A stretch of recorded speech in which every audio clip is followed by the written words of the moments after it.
Hello everyone, I am the storyteller and I am here to help you today. I know you use this video to fall asleep, so before that, like the video and subscribe to the channel.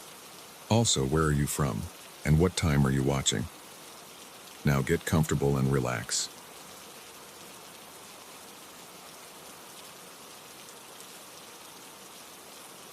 The cabin loomed before me, a dark silhouette against the storm-ravaged sky. Lightning flashed, illuminating its weathered boards and broken windows for a split second before plunging it back into shadow. I stood there, rain pelting my face, wondering if I was making a terrible mistake.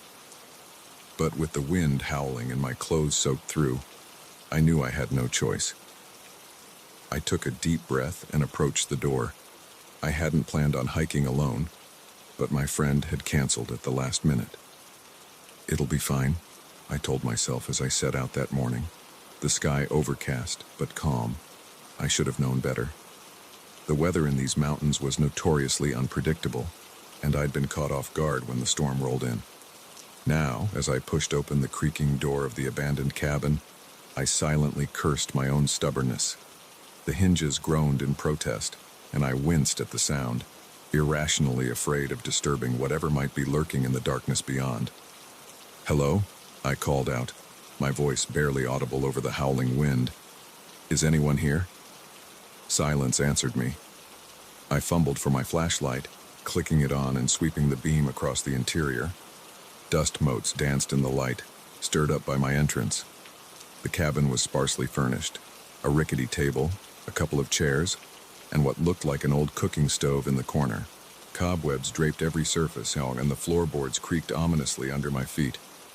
Despite its dilapidated state, the cabin offered blessed relief from the raging storm.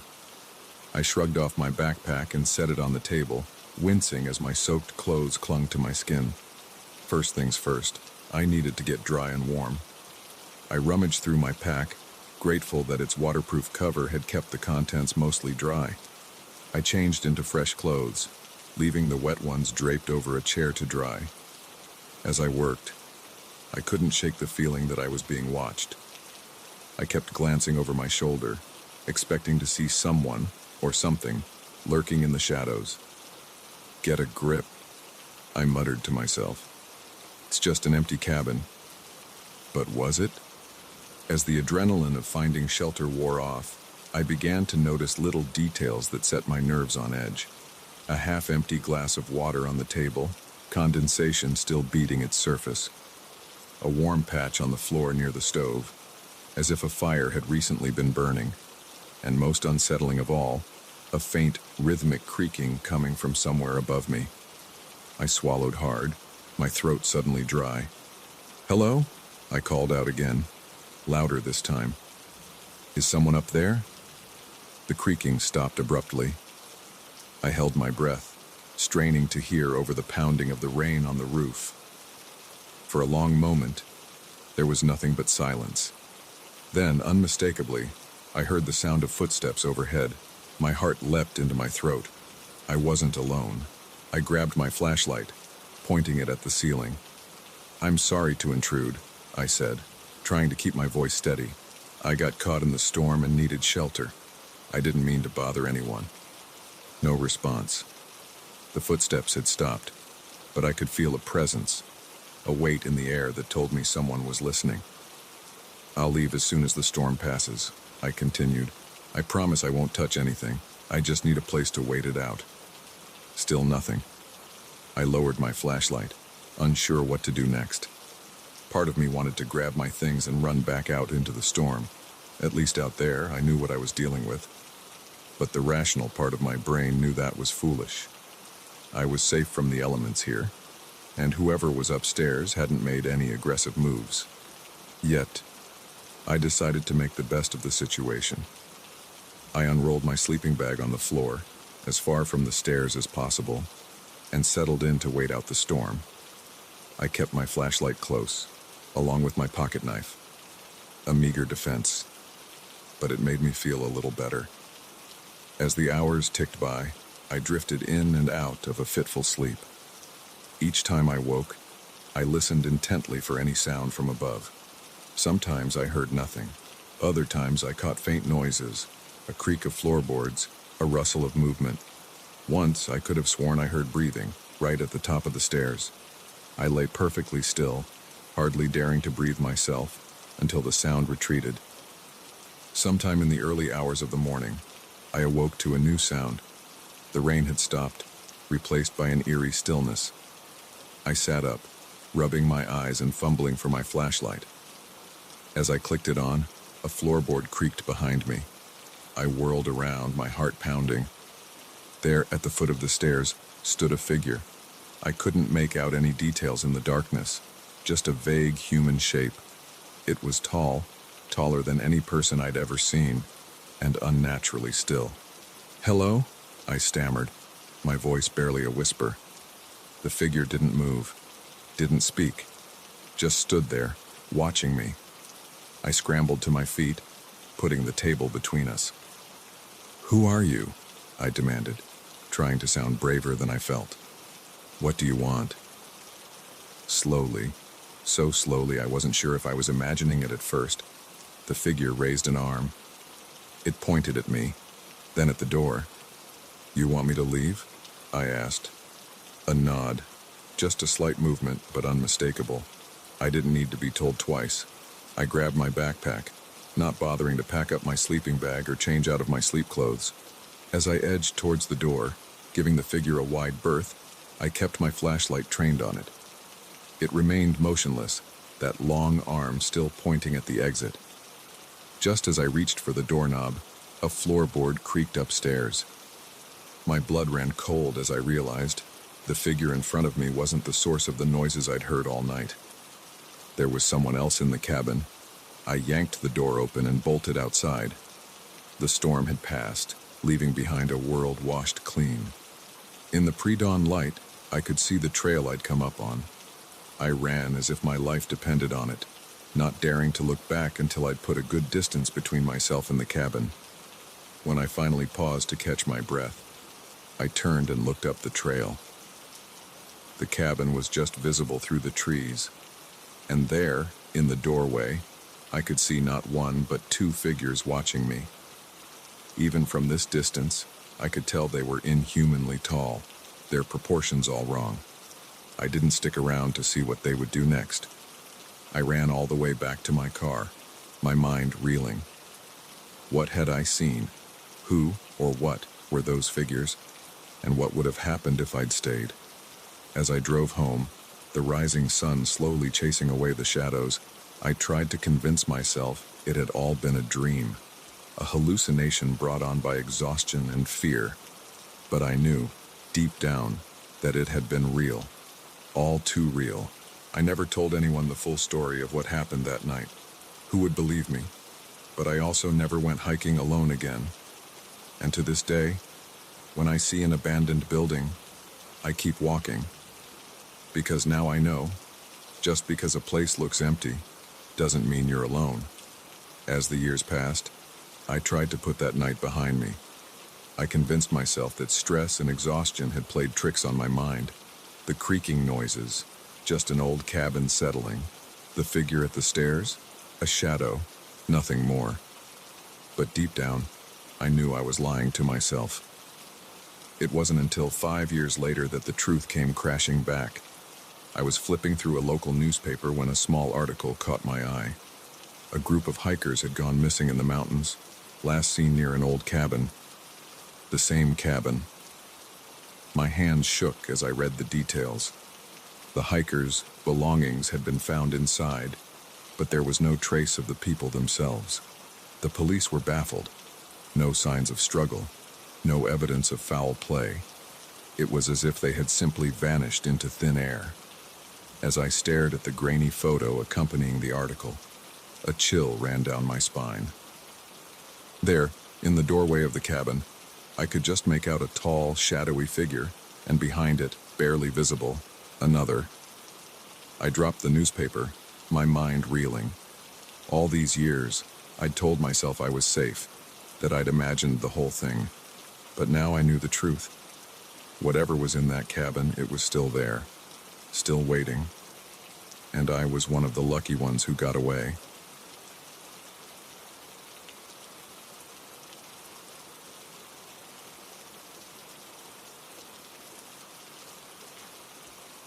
The key card slid into the slot with a soft click, but the lock didn't budge. I frowned, trying again. Still nothing. I glanced at the room number, 314.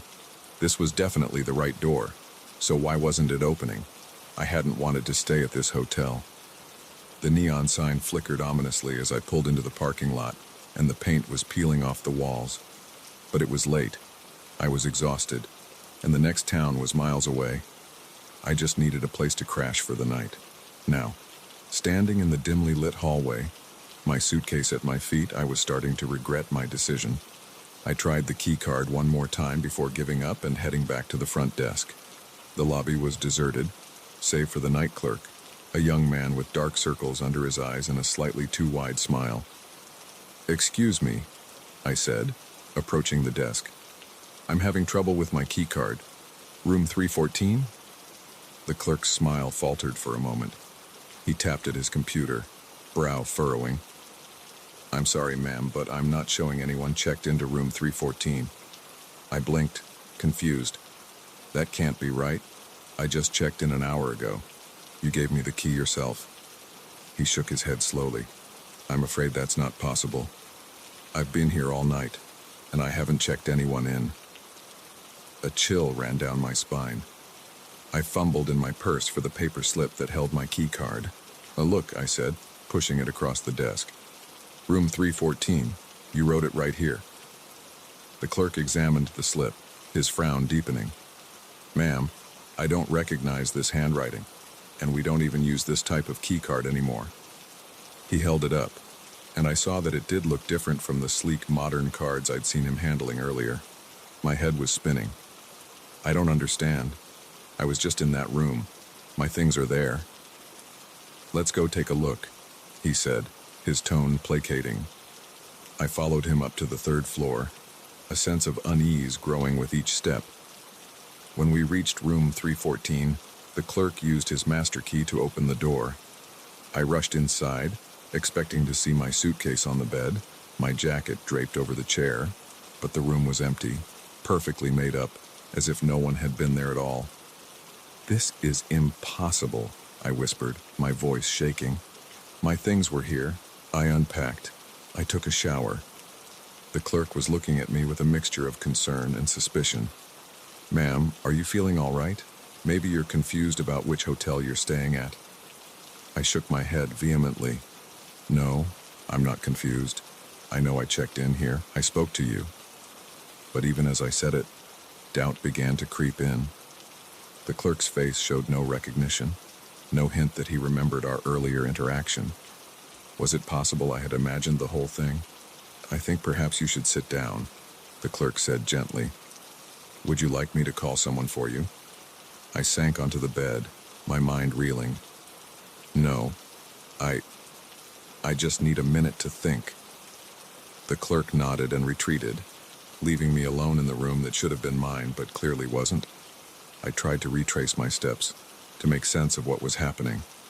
I remembered driving up to the hotel, checking in, coming to this very room. I could picture myself unpacking, taking a quick shower, lying down on the bed for just a moment. And then what? My memories became hazy after that. Had I fallen asleep? Sleepwalked somehow. But that didn't explain why my belongings were missing, or why the clerk had no record of me. I pulled out my phone, thinking I could check my bank statement for the hotel charge, but my screen remained stubbornly black. Dead battery. Of course. With shaking hands, I opened the nightstand drawer, looking for the usual hotel directory. Instead, I found a small notebook. Curious, I opened it. The pages were filled with handwritten notes, the ink faded, and the paper yellowed with age. I squinted, trying to make out the words in the dim light. Day 47. Another guest vanished last night. That makes 3 this month. The others don't seem to notice. Or maybe they do, and they're just too afraid to say anything. I don't know how much longer I can keep working here, but I'm afraid of what might happen if I try to leave. My blood ran cold. I flipped through more pages, each entry more disturbing than the last. Stories of guests checking in and never checking out. of room numbers changing overnight, of staff members disappearing without a trace. The final entry caught my eye. If you're reading this, you're in danger. Get out now. Don't trust anyone. They won't let you leave if they know you've figured it out. I slammed the notebook shut, my heart pounding. This had to be some kind of joke, right? A prank to scare guests? But the tremor in my hands and the knot in my stomach told me this was all too real. I needed to get out of here, now. I crept to the door, pressing my ear against it. The hallway beyond was silent. Slowly, carefully, I turned the handle and peeked out. Empty. I slipped into the corridor, my bare feet silent on the worn carpet. I had no idea where my shoes were, but I wasn't about to go looking for them now. As I crept toward the stairs, a door opened behind me. I froze, not daring to look back. "Can I help you, ma'am?" It was the clerk's voice, but something about it had changed. It was colder, harder. I ran. I hit the stairwell at full speed, taking the steps 2 at a time. I could hear footsteps behind me, faster than they should be. Inhuman, I burst into the lobby, gasping for breath. It looked different somehow, the furniture older, the wallpaper faded and peeling, and it was empty. No late-night guests, no staff, just me and the sound of those relentless footsteps getting closer. I sprinted for the front door, my lungs burning. Almost there. I reached for the handle, yanked. It didn't budge. "No, no, no," I moaned, pulling harder. The door remained stubbornly shut, as if it had been painted closed. I spun around, looking for another exit, and froze. The clerk stood there, but he wasn't the young man I'd seen earlier. His skin was gray and sagging, his eyes sunken and lifeless. When he smiled, his teeth were sharp and yellow. "Leaving so soon?" he asked, his voice a raspy whisper. "But you've only just checked in?" I backed away, my shoulders hitting the immovable door. "What do you want from me?" He tilted his head, regarding me with those dead eyes. "Want? Oh, my dear, we don't want anything from you. We just want you to stay. Forever." As he spoke, more figures emerged from the shadows. Staff members, guests, all with that same gray skin, those same lifeless eyes. They moved towards me slowly, inexorably, like a tide of death. I screamed, pounding on the door behind me. "Help! Somebody help me!" But there was no one to hear, no one to help. I was alone in a hotel that didn't exist, surrounded by people who weren't people at all. The clerk reached for me, his cold fingers brushing my arm. I recoiled, squeezing my eyes shut, bracing for the worst. And then I woke up. I bolted upright, gasping for breath. I was in a bed, my bed, in my apartment. Sunlight streamed through the window, and I could hear the familiar sounds of traffic outside.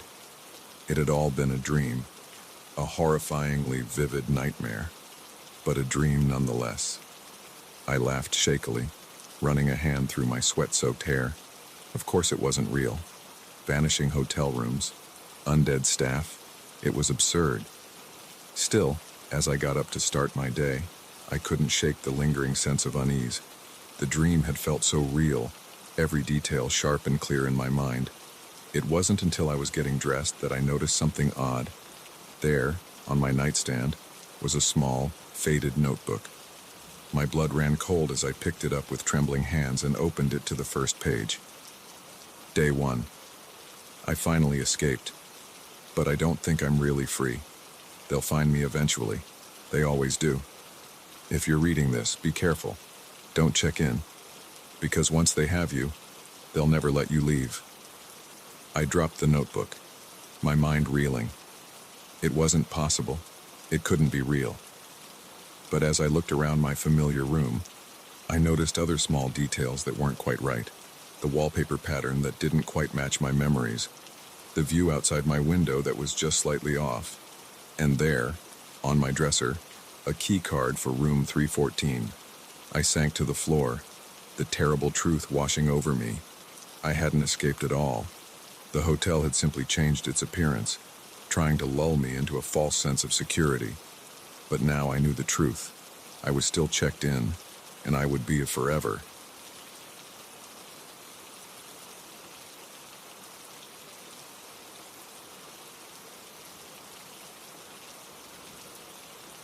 The first raindrop hit the tent with a soft patter, barely audible over the crackling of our dying campfire.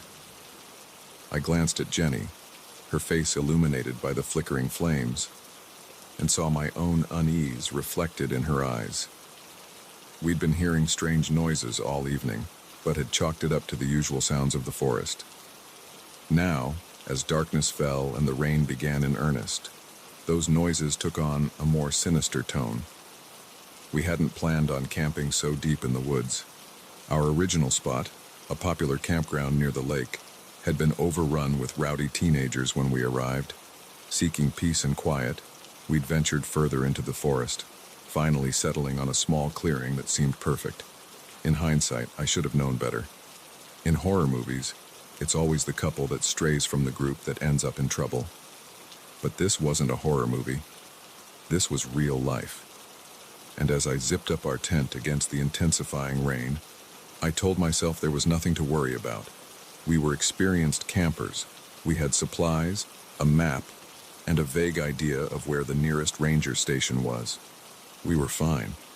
The rain picked up, drumming steadily against the tent's fabric. Jenny and I huddled in our sleeping bags, talking in low voices about our plans for the next day's hike. But as the night wore on, our conversation dwindled, replaced by an uneasy silence broken only by the sound of rain and the occasional distant rumble of thunder. It was nearing midnight when we heard it, a voice, low and indistinct, coming from somewhere in the darkness beyond our tent. "Did you hear that?" Jenny whispered, her hand gripping my arm. I nodded, straining my ears. For a moment, there was nothing but the rain. Then it came again. Another voice, different from the first, responding to something we couldn't make out. "Probably just other campers," I said, trying to sound more confident than I felt. But even as I said it, I knew it wasn't true. We hadn't seen any signs of other people all day, and these voices didn't sound like casual campers. There was an urgency to them, a tension that set my nerves on edge. Jenny sat up, pressing her ear against the tent wall. "They're getting closer," she breathed. She was right. The voices were clearer now, though still too muffled by the rain to make out words. But it wasn't just voices anymore. There were footsteps too, moving through the underbrush with purpose. "We should see who it is," I said, reaching for the tent zipper. "Maybe someone's lost and needs help." Jenny caught my hand. "Are you crazy? We don't know who's out there." Before I could respond, a beam of light swept across our tent, illuminating our huddled shapes through the thin fabric. Jenny stifled a gasp, and we both froze, hardly daring to breathe. The footsteps circled our tent slowly, deliberately. I could see shadows moving, hear low murmurs just on the other side of the nylon wall. My heart was pounding so hard I was sure they must be able to hear it. "We know you're in there," a gruff voice called out suddenly, startlingly close. "Come on out. We just want to talk."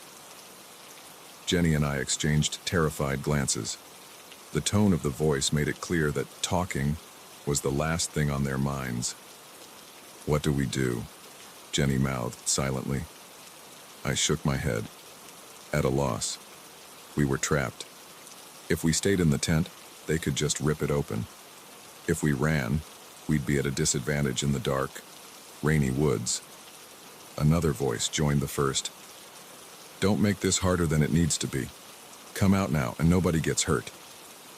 The lie was so blatant it almost made me laugh. Instead, I leaned close to Jenny's ear and whispered, "When I say go, run for the trees. Don't look back. Don't stop. Just run." She nodded, her face pale but determined. I took a deep breath, steeling myself. Then, in one swift motion, I unzipped the tent and yelled, "Go!" We burst out of the tent like startled rabbits. I caught a glimpse of surprised faces, flashlight beams swinging wildly. Before I plunged into the darkness of the forest, I could hear Jenny crashing through the underbrush beside me, and behind us, shouts of anger and pounding footsteps.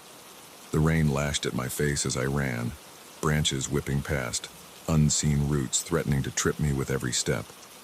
I had no idea where we were going. All I knew was that we had to get away, had to lose our pursuers in the tangle of the forest. A gunshot cracked through the air, shockingly loud. Jenny screamed, and I reached out blindly, grabbing her hand and pulling her along. "Keep going," I gasped. We ran until my lungs were burning, until each breath felt like fire in my chest.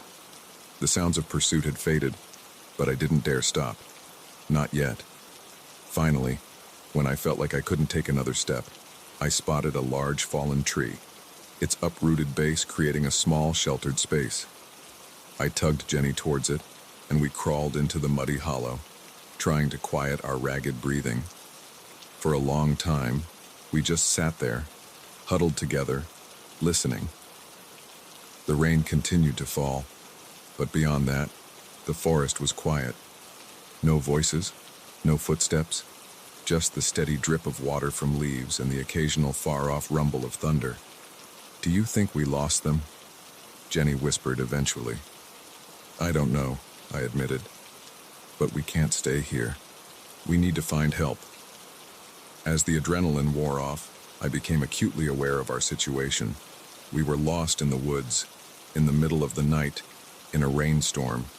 We had no supplies, no phones, not even shoes. We'd fled the tent in our socks, which were now soaked through and muddy. And somewhere out there, unknown men with guns were looking for us. "We need to move," I said, peering out from our hiding spot. "Can you walk?" Jenny nodded, though I could see she was shivering. I wasn't much better off. We were both soaked to the skin, cold and terrified, but we couldn't stay here.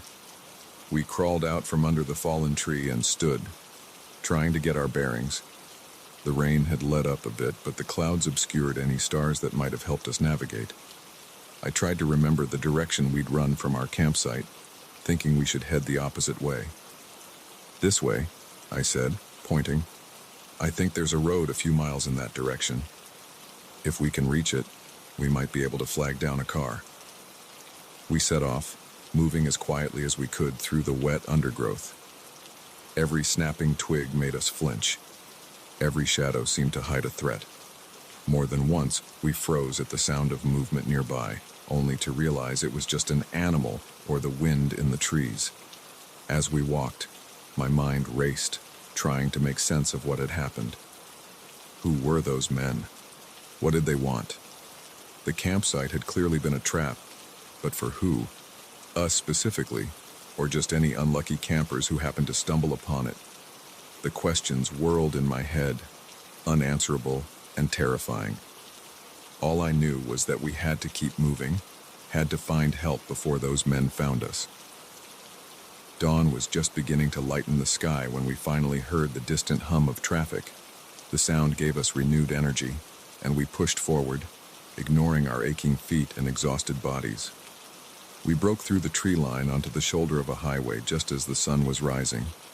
The sight of a passing car, the first sign of normal, civilized life we'd seen in what felt like years, nearly made me cry with relief. We flagged down the first vehicle we saw, a middle-aged couple in an RV who looked alarmed at our bedraggled appearance. They called the police for us and gave us blankets and hot coffee while we waited. When the police arrived, we told them everything. They looked skeptical at first, but a search of the area where we'd camped turned up evidence that corroborated our story. Empty beer cans, cigarette butts, and most damning of all, shell casings from a gun. The officers told us we were lucky. There had been reports of a group targeting isolated campers in the area, robbing them, sometimes worse. By running, we'd likely saved our lives. In the days that followed, as we gave statements and tried to piece our lives back together, I couldn't shake the feeling of how close we'd come to becoming just another statistic, another mysterious disappearance in the vast wilderness. We never went camping again after that night. The forest, once a place of peace and adventure, now held only terror and bad memories. But sometimes, on rainy nights when the wind whistles around the corners of our house, I find myself straining to listen, and in the gaps between the raindrops, I could swear I hear footsteps, circling, always circling, in the darkness just beyond the light.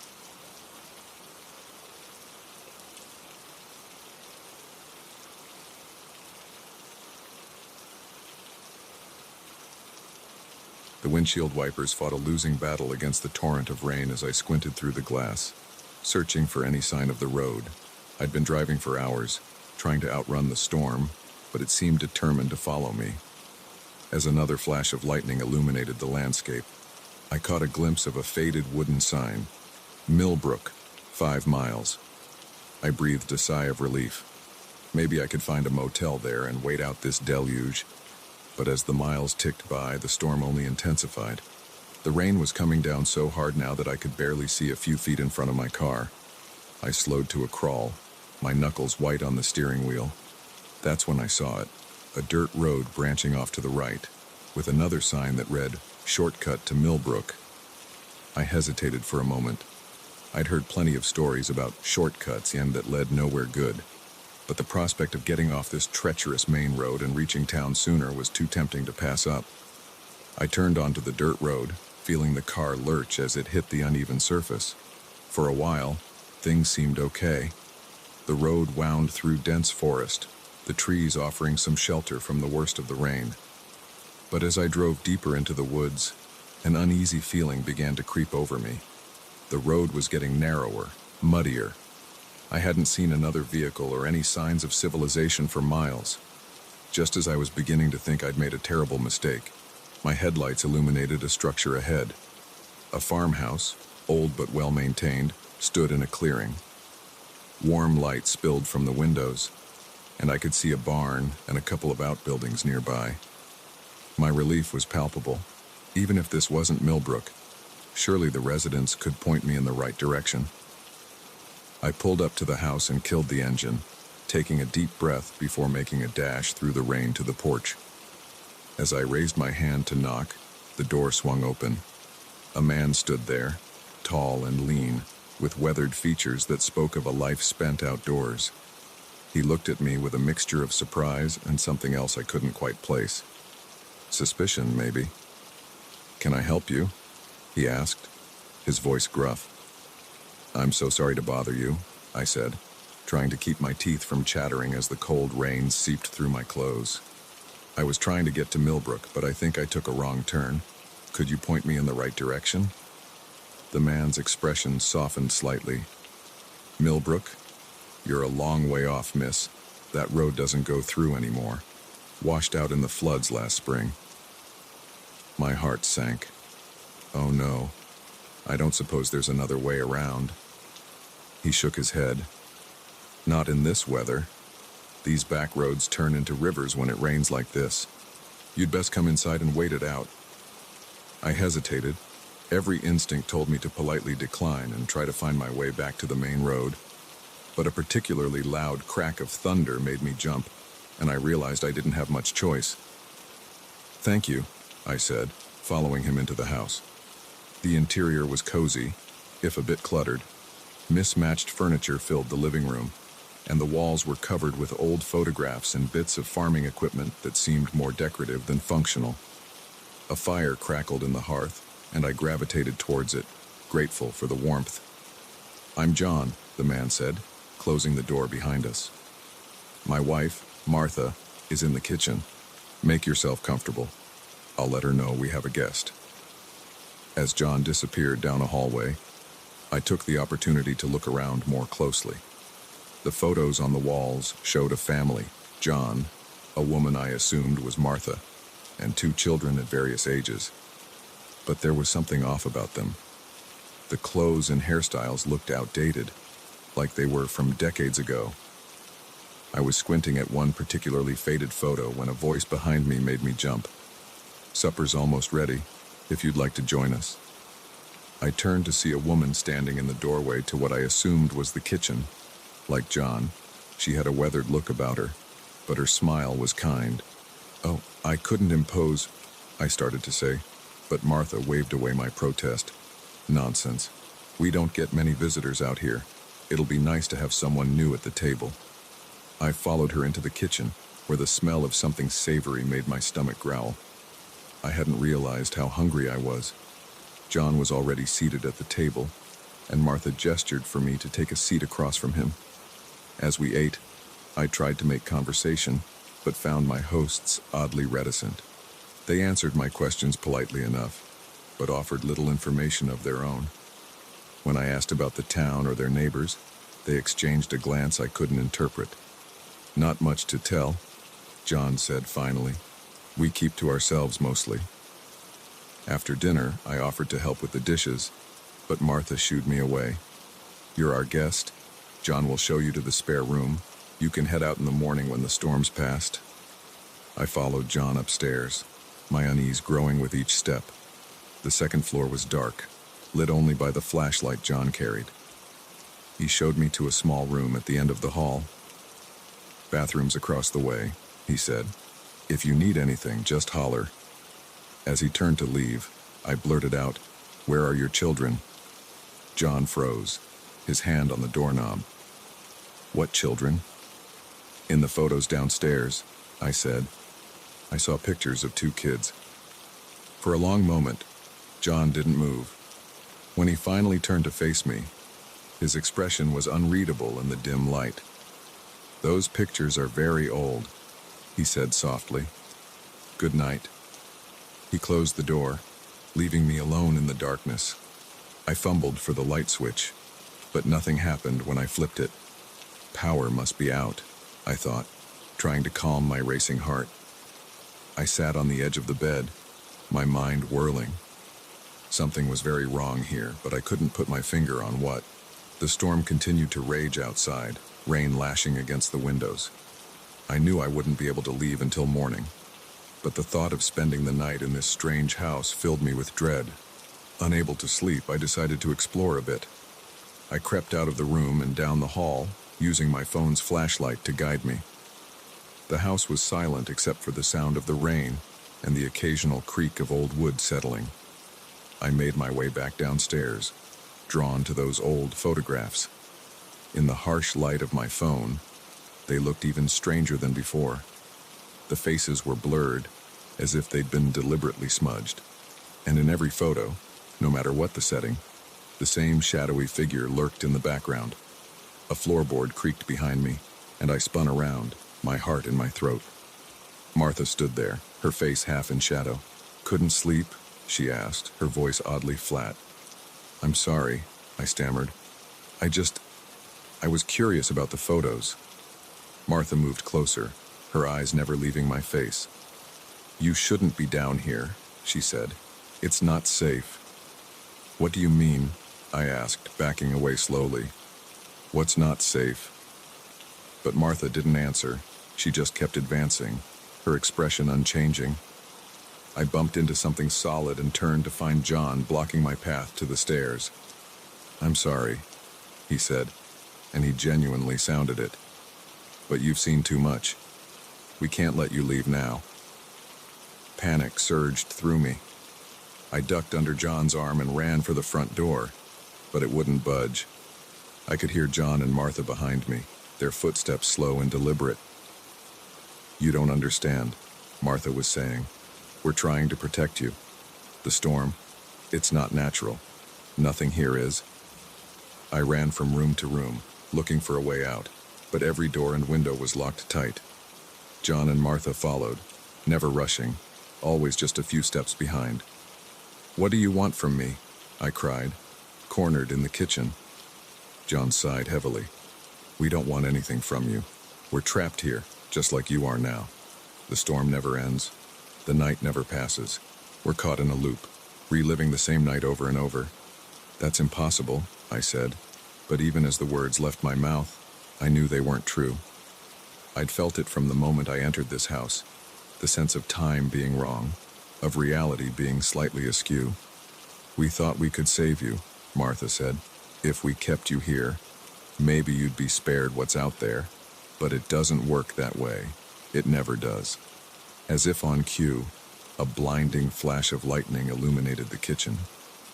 In that brief moment, I saw John and Martha for what they truly were, not living people, but shadows, empty outlines where people should be. When my vision cleared, they were gone.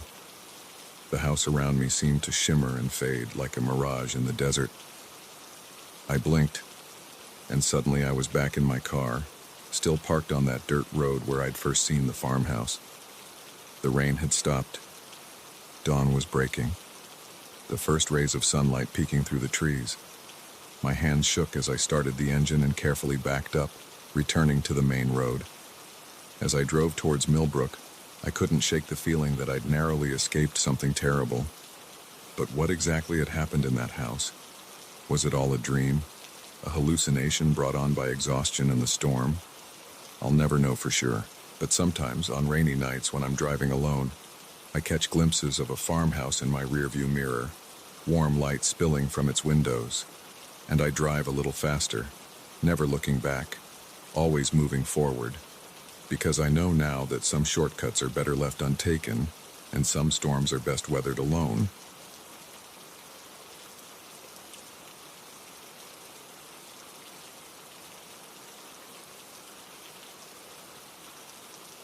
The first thing I noticed when I woke up was the silence. The usual chorus of birdsong that had accompanied my mornings in the wilderness was conspicuously absent. As I unzipped my tent and peered out into the misty dawn, an unsettling feeling crept over me. Something was different. Something was wrong. I had come to these woods to escape. After months of grueling work and a messy breakup, I needed time alone to clear my head. The solitude of solo camping had seemed like the perfect solution. Now, on my third morning in the backcountry, I was beginning to question that decision. Crawling out of my tent, I stretched and surveyed my campsite. That's when I saw them. Footprints in the soft earth around my tent. My breath caught in my throat. They weren't my boots, and they certainly weren't from any animal I knew. These were bare human footprints, and they circled my tent multiple times. My heart began to race as I followed the tracks with my eyes. They led to my backpack, which was sitting where I'd left it the night before, propped against a tree. But now it was unzipped, its contents slightly askew. I rushed over to it, my hands shaking as I rifled through my belongings. Nothing seemed to be missing, but everything had been touched, moved ever so slightly from its original position. I spun around, scanning the tree line for any sign of movement, any hint of who might have invaded my camp during the night. But the forest was still, the mist clinging to the ground and muffling any sounds that might have given away an intruder's position. Trying to calm my racing thoughts, I took a deep breath and tried to think rationally. Maybe it was just another hiker who had stumbled upon my camp in the dark. Maybe they were lost and looking for supplies, but even as I thought it, I knew it wasn't true. No lost hiker would circle a tent multiple times or go through someone's belongings so methodically without waking them. I needed to get out of here. I started packing up my gear as quickly and quietly as I could, constantly glancing over my shoulder, jumping at every snapping twig or rustling leaf. As I was rolling up my sleeping bag, I noticed something that made my blood run cold. There, on the ground just inside my tent, was a small, intricately carved wooden figure. I knew with absolute certainty that it hadn't been there when I went to sleep. With trembling fingers, I picked up the figure. It was rough-hewn but clearly meant to depict a human form. Notches had been carved where the eyes should be, giving it an unsettling, hollow gaze. As I turned it over in my hands, I felt something sticky. Looking closer, I realized with horror that the base of the figure was coated in a dark, cyan, reddish-brown substance. Blood. I dropped the figure as if it had burned me and scrambled backward, my heart pounding so hard I thought it might burst from my chest. This was no lost hiker. This was something much, much worse. Abandoning any pretense of stealth, I shoved the rest of my gear haphazardly into my backpack. I needed to get back to civilization, back to safety. I slung the pack over my shoulders and set off at a brisk pace, trying to remember the route I had taken to get here. As I walked, the forest seemed to close in around me. The trees, which had seemed welcoming and peaceful just days ago, now loomed menacingly. Every shadow held a potential threat, every sound a possible pursuer. I found myself constantly looking back over my shoulder, sure that at any moment I would see someone, or something, following me. After what felt like hours of walking, I realized with growing panic that nothing looked familiar. The landmarks I had carefully noted on my way in were nowhere to be seen. Had I taken a wrong turn? Or had the forest itself somehow changed, rearranging itself to confuse and trap me? I stopped to check my map and compass, hoping to reorient myself. But as I pulled them out of my pack, I noticed something that made my stomach lurch. The map had been altered. Crude drawings had been added in what looked like charcoal, stick figures scattered across the paper, all with the same hollow eyes as the wooden figure from my tent.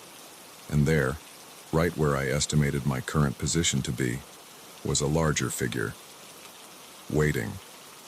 I dropped the map, my hands shaking uncontrollably now. This couldn't be happening. It had to be some sort of sick joke or a stress-induced hallucination. But the footprints, the wooden figure, the altered map, it was all too real, too tangible to be a figment of my imagination. A twig snapped somewhere behind me, and I whirled around, my heart in my throat. Through the trees, I caught a glimpse of movement, a dark shape, just for a second, before it disappeared behind a large oak. Without thinking, I ran. I crashed through the underbrush, branches whipping at my face, roots threatening to trip me with every step. I had no idea where I was going, no plan beyond putting as much distance between myself and whatever was back there as possible. My lungs burned and my legs ached, but terror drove me onward. As I ran, I became aware of sounds behind me, footsteps, keeping pace but never quite catching up. Sometimes they seemed to be coming from my left, sometimes my right.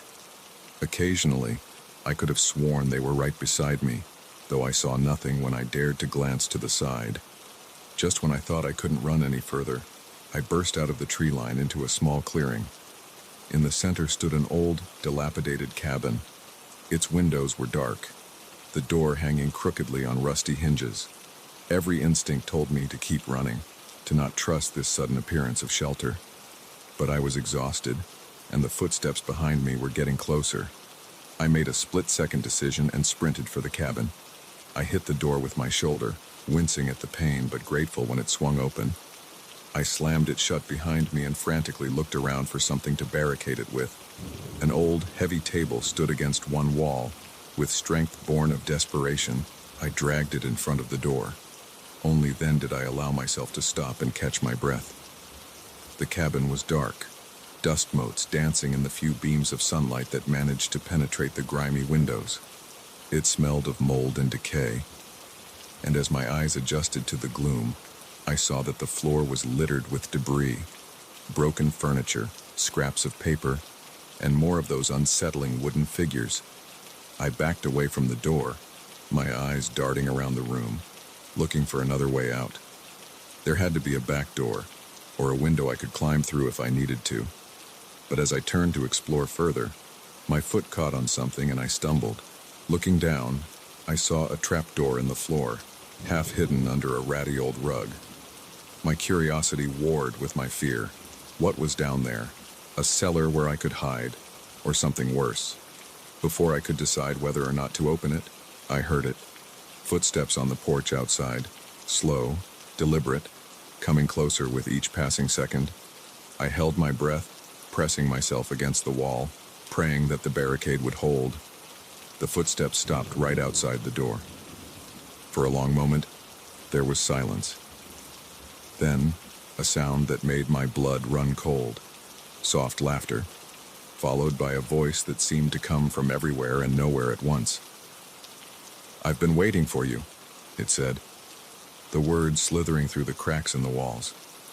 "We have so much to talk about." The door began to shake, the table scraping against the floor as something pushed against it from the outside.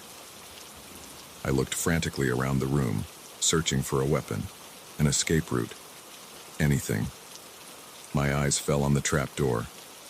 With no other choice, I ran to it and yanked it open. A dark hole yawned beneath me, the bottom lost in shadows. The pushing at the door was getting stronger, the wood beginning to splinter. I took a deep breath, sent up a silent prayer, and jumped into the darkness. I fell for what felt like an eternity, the air rushing past me, my stomach lurching. Then, suddenly, impact, but not the hard ground I was expecting. Instead, I landed on something soft, giving. I opened my eyes, disoriented. I was in my tent. Sunlight was streaming through the fabric. Birds were singing outside. I sat up, my heart pounding, looking wildly around. Everything was as I had left it the night before. No footprints, no wooden figures, no altered map. Had it all been a dream? A vivid nightmare brought on by stress and isolation? I wanted to believe that, but as I moved to unzip the tent, my hand brushed against something small and hard.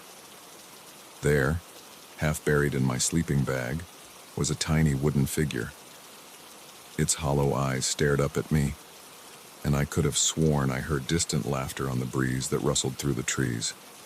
I was packed and on the trail within minutes, heading back to civilization as fast as my legs would carry me.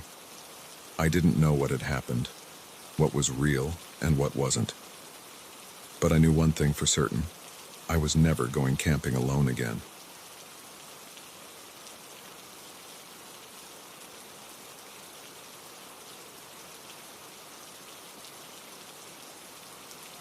The neon sign flickered ominously as we pulled into the diner's parking lot, casting an eerie red glow across the rain-slicked asphalt.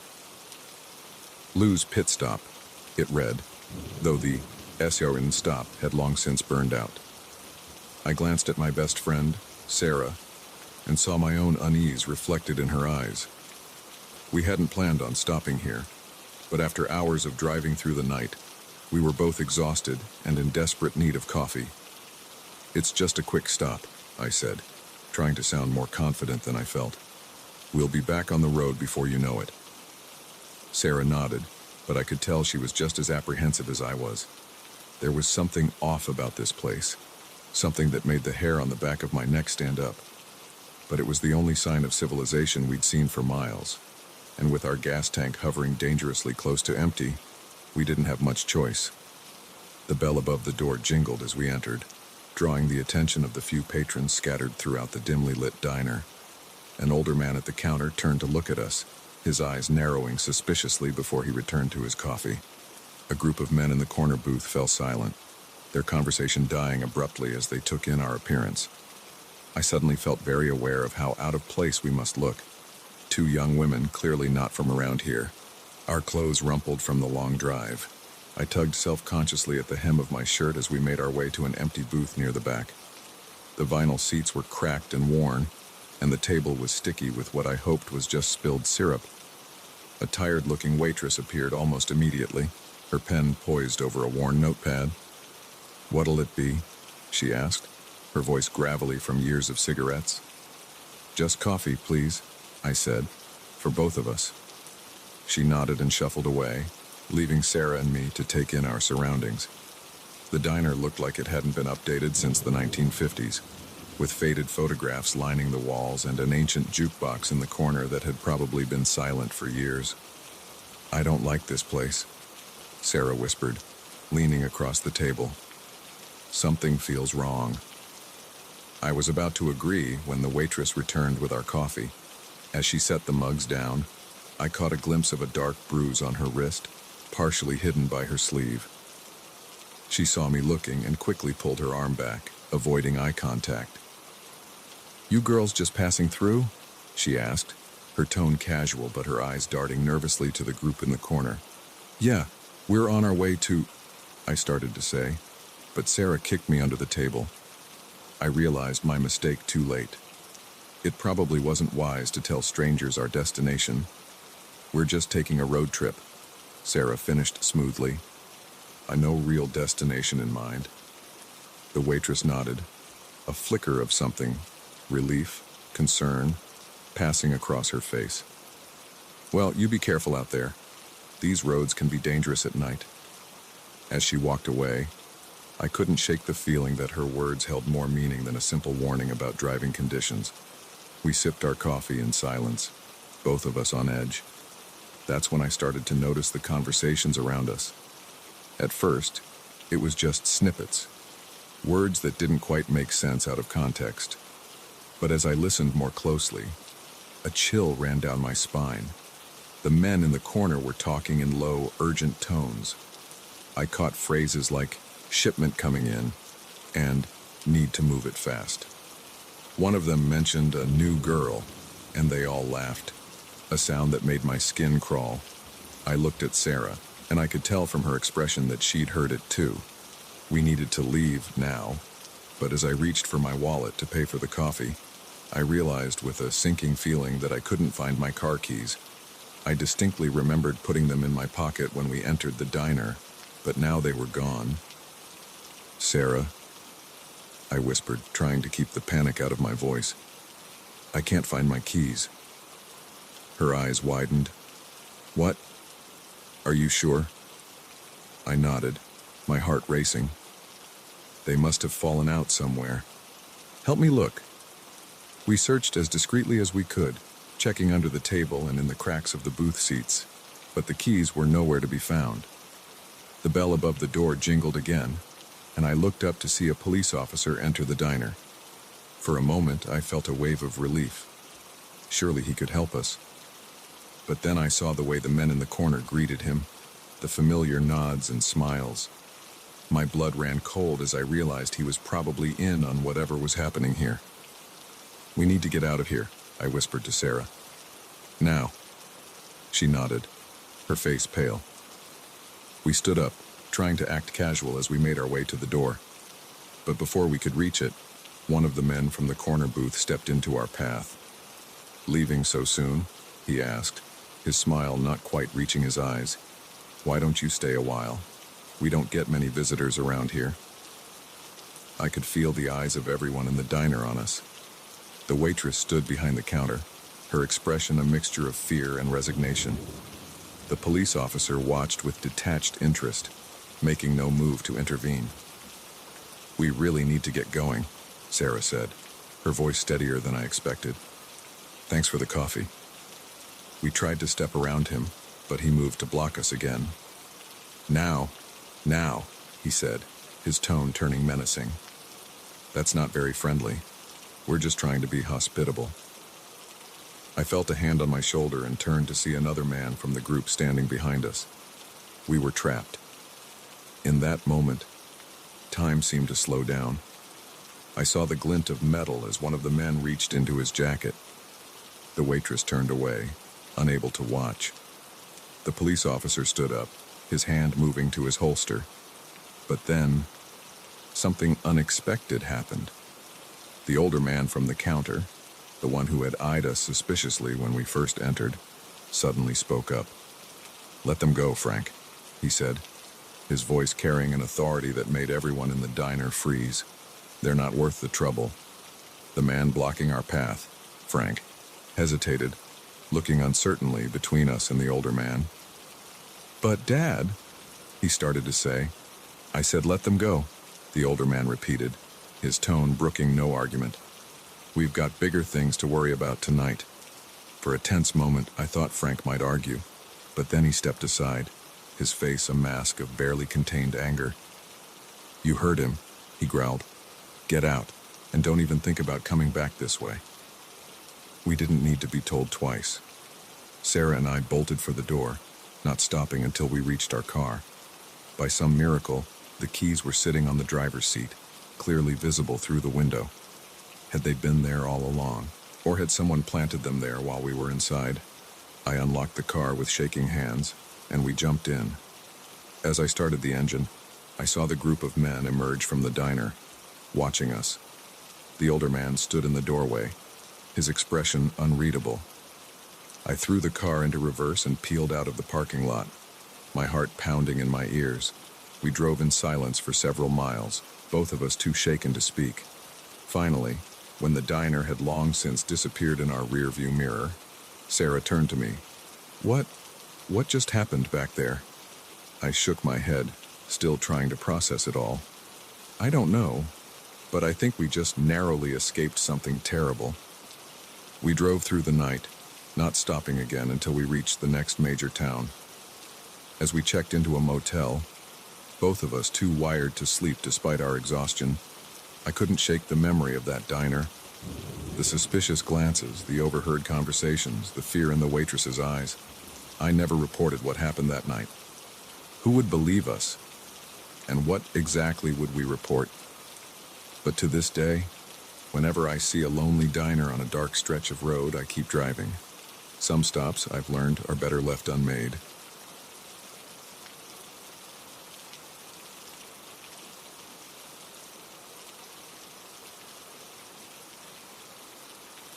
The first thing I noticed about Millhaven was the silence. No birds chirping, no distant hum of traffic, not even the rustle of wind through leaves.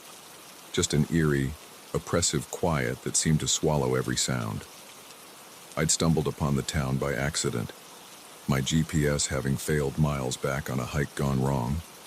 As I limped down the empty main street, my sprained ankle throbbing, I couldn't shake the feeling that I'd walked into someplace I wasn't supposed to be. I'd set out that morning with high spirits, eager to tackle a new trail I'd read about online. The website had promised stunning views and a moderate difficulty level, perfect for a solo day hike. But 3 hours in, I realized I'd grossly underestimated the terrain. The path grew increasingly treacherous, and my water supply dwindled faster than I'd anticipated. Then came the fall. One misstep on a loose rock, and I found myself tumbling down a steep incline, my ankle twisting painfully beneath me. By the time I managed to stop my descent, I was disoriented, in pain, and completely lost. My phone showed no signal, and my GPS app refused to load. With the sun starting to dip towards the horizon, I knew I had to find help fast. That's when I saw the faint outline of rooftops in the distance. Hope surged through me as I hobbled towards what I prayed was civilization. But as I drew closer, that hope began to curdle into unease. Millhaven looked like it had been frozen in time. The storefronts along Main Street could have been plucked straight out of the 1950s, their paint faded but still eerily pristine. Cars sat parked at odd angles, as if their drivers had simply vanished mid-journey, and everywhere, that unsettling silence. "Hello?" I called out, my voice sounding unnaturally loud in the still air. "Is anyone here? I need help." No response, not even an echo. It was as if the very air swallowed my words. I limped towards what looked like a diner, its neon "open" sign flickering weakly in the fading daylight. The bell above the door let out a muffled ding as I entered, and I found myself in a perfectly preserved slice of mid-century Americana. Red vinyl booths lined the walls, and a jukebox stood silent in the corner. But there wasn't a soul in sight. "Hello?" I tried again, softer this time, as if afraid to disturb the unnatural quiet. "Please, I'm hurt. I need to call for help." As my eyes adjusted to the dim interior, I noticed something odd. On one of the tables, a half-eaten meal sat congealing on a plate, the coffee in the mug beside it still steaming. It was as if the diner's patrons had vanished mid-bite. A chill ran down my spine. Something was very, very wrong here. I backed out of the diner, my heart racing. The street looked different now, shadows lengthening as the sun dipped lower. And then I saw it. Movement in one of the shop windows across the street. A face, pale and gaunt, peering out at me before quickly disappearing behind a curtain. "Wait," I called out, stumbling towards the shop. "Please, I need help." As I reached for the door handle, it swung open, and I found myself face to face with an elderly woman. Her eyes were sunken, her skin papery thin, but there was a sharpness to her gaze that made me take a step back. "You shouldn't be here," she said, her voice barely above a whisper. "It's not safe after dark." Before I could respond, she grabbed my arm with surprising strength and pulled me inside, slamming the door behind us. The shop appeared to be some kind of general store, shelves stocked with dusty canned goods and outdated household items. "What's going on?" I asked, my voice shaking. "Where is everyone? I just need to call for help. My ankle." "Shh," she hissed, pressing a bony finger to her lips. "They'll hear you." "Who?" I whispered back, fear coiling in my gut. The old woman peered out the window, her eyes darting back and forth. "The others," she said cryptically. "The ones who took everyone else. We thought they were a blessing at first, you know. They came with promises of a better life, of immortality. And oh, how we believed them." I stared at her, trying to make sense of her words. "I don't understand. What others? What happened to this town?" She turned back to me, her eyes filled with a mixture of sadness and fear. "They came 5 years ago. Strangers offering a miracle drug. Said it would stop aging, cure all illnesses. And it worked for a while. But then..." Her voice trailed off, and she shuddered. "People started to change, not just stopping aging, but reverting, getting younger. Too young until they just disappeared. Babies one day, gone the next. And those of us who didn't take it, well, we're the only ones left. Hiding. Waiting." I felt dizzy, her words painting a picture too horrific to fully comprehend. "But that's impossible," I stammered. "Things like that don't happen in real life." The old woman let out a bitter laugh. "Oh, my dear, you have no idea what's possible, but you need to leave now, before they find you." As if on cue, a low humming sound filled the air. The old woman's eyes widened in terror. "They're coming," she whispered. "You need to hide." She shoved me towards a back room, but I resisted. "Wait, I can't just leave you here. Come with me, we can both escape." But she shook her head firmly. "I'm too old, too slow. I'll only slow you down. Go now. And whatever you do, don't let them catch you. Don't let them offer you anything. Just run." The humming grew louder, and I could see a strange, pulsing light through the shop windows. Against my better judgment, I did as the old woman said, limping as fast as I could towards the back of the store. I found a small storage room and squeezed inside, pulling the door shut behind me. Through a crack in the door, I watched as the shop filled with an otherworldly blue light. I could hear voices, but they didn't sound human, more like a chorus of whispers, all speaking at once in a language I couldn't understand. I held my breath, pressing myself against the back wall of the storage room. The voices grew closer, and I saw shadows moving just outside my hiding place. My heart was pounding so hard I was sure they must be able to hear it. Then, suddenly, silence. The light faded, and the humming stopped. I waited, barely daring to breathe, and for what felt like hours. Finally, when I couldn't stand it any longer, I slowly opened the door and peered out. The shop was empty. No sign of the old woman, or the strange beings she had warned me about. I crept out, my ankle protesting with every step, and made my way back to the front of the store. Outside, Millhaven looked exactly as it had before, empty, silent, frozen in time. But now I knew the terrifying truth that lurked beneath its surface. I didn't wait around to see if the beings would return. Ignoring the pain in my ankle, I ran. I ran until the town was far behind me, until I found a road and flagged down a passing truck. The driver looked at me like I was crazy when I told him about Millhaven, but he was kind enough to give me a ride to the nearest hospital. I never reported what I saw in that town. Who would believe me? Sometimes, I almost don't believe it myself. But on quiet nights, when the world seems too still, I remember the old woman's warning. And I wonder about the people of Millhaven, about the terrible price they paid for the promise of eternal youth.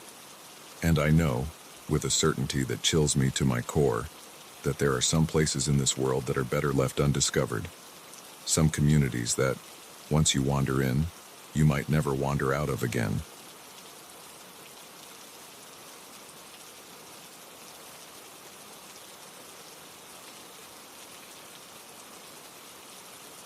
The windshield wipers fought a losing battle against the torrential downpour as I squinted through the glass, desperately searching for any signs of life along the desolate highway.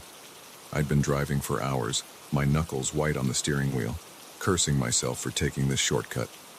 The radio crackled to life, breaking the monotonous sound of rain pelting the car roof. I reached to turn it up, hoping for a weather report or any news that might lift my spirits. Instead, what I heard made my blood run cold. Repeat, be on the lookout for escaped convict Michael Reeves, last seen in the vicinity of County Road 17. Reeves is considered armed and extremely dangerous. Do not approach. I glanced at my GPS, County Road 17, the very road I was on. My heart raced as I peered into the darkness beyond my headlights. That's when I saw him, a figure on the side of the road, arm outstretched, thumb raised in the universal signal for a ride. As I drew closer, I could make out more details. A man, soaked to the bone, his clothes hanging heavy on his thin frame. Every instinct screamed at me to keep driving, but something made me slow down. Maybe it was the pang of empathy I felt, remembering times I'd been stranded myself. Or maybe it was the nagging voice in my head reminding me that the news report could be about anyone. What were the odds it was this specific man? Whatever the reason, I found myself pulling over, the car's tires crunching on the gravel shoulder. The man jogged up to the passenger side, and I lowered the window just a crack. "Thank you," he said, his voice barely audible over the rain. "I've been out here for hours. My car broke down a few miles back." I hesitated, my hand hovering over the door lock. "Where are you headed?" "Next town over would be great," he replied, offering a grateful smile. "I've got family there who can help me out."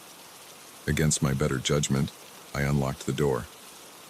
"Hop in," I said, trying to keep the tremor out of my voice.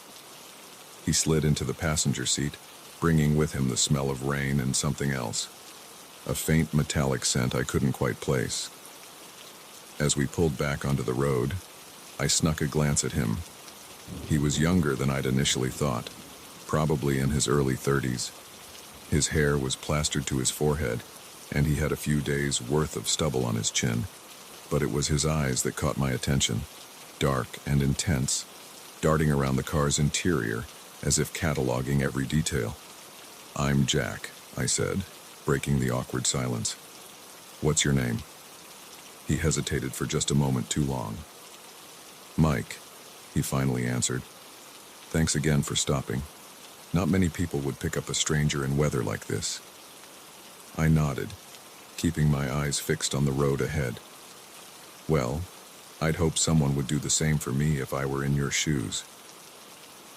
We drove in silence for a while, the only sound the rhythmic swish of the wipers and the dull roar of rain on the roof. I could feel Mike's eyes on me, studying me. The hairs on the back of my neck stood up. "So, Jack," he said suddenly, making me jump. "What brings you out to this lonely stretch of road on a night like this?" I swallowed hard, my mouth suddenly dry. "Just heading home from a business trip. Thought I'd take a shortcut, but I'm starting to regret that decision." Mike chuckled, but there was no humor in the sound. "Funny how shortcuts often end up taking us places we never intended to go, isn't it?" I nodded, unsure how to respond. The silence stretched between us again, heavy and oppressive. I found myself gripping the steering wheel tighter, my palms sweating despite the car's cool interior. "Mind if I turn on the radio?" Mike asked, his hand already reaching for the dial. "Sure," I said, grateful for any distraction. He fiddled with the tuner, static filling the car before a clear signal came through. It was the same news station I'd been listening to earlier. Once again, police are urging citizens to be on high alert. Escaped convict Michael Reeves is still at large. Reeves was serving a life sentence for multiple homicides and is considered extremely dangerous. He was last seen wearing a dark jacket and jeans. I felt the blood drain from my face as I realized the description matched my passenger exactly. My eyes darted to the rearview mirror, meeting Michael's gaze. In that moment, I knew he knew that I knew. The atmosphere in the car changed instantly. The tension, which had been simmering beneath the surface, now crackled like electricity. I could see Michael's hand moving slowly towards his jacket pocket. "Pull over," he said, his voice low and menacing. My mind raced, searching for a way out of this nightmare. We were miles from anywhere, no other cars on the road. If I stopped now, I was as good as dead. "I said pull over," Michael growled, his hand now clearly gripping something in his pocket. Instead of slowing down, I did the only thing I could think of. I floored it. The car lurched forward, tires fighting for grip on the rain-slicked road. Michael was thrown back in his seat, cursing loudly. "What the hell do you think you're doing?" he shouted, struggling to right himself.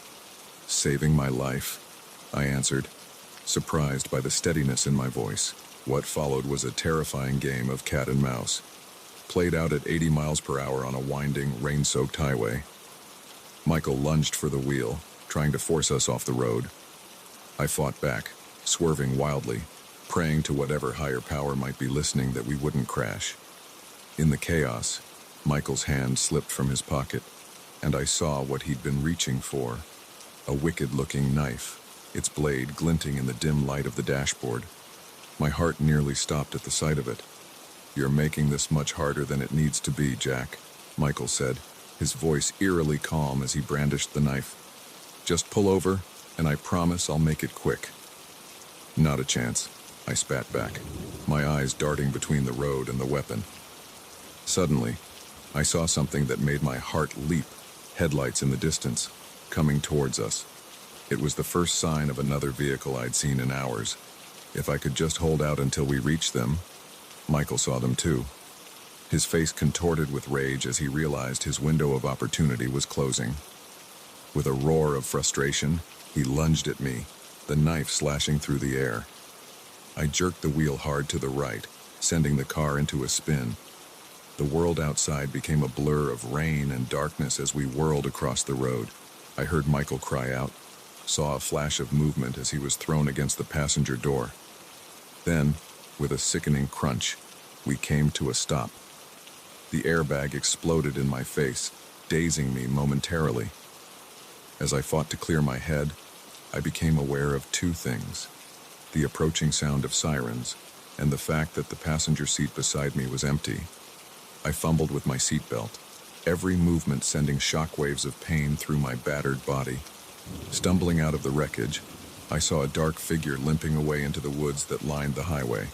The sirens grew louder, and soon the night was awash in red and blue flashing lights. Police cars and an ambulance screeched to a halt around me.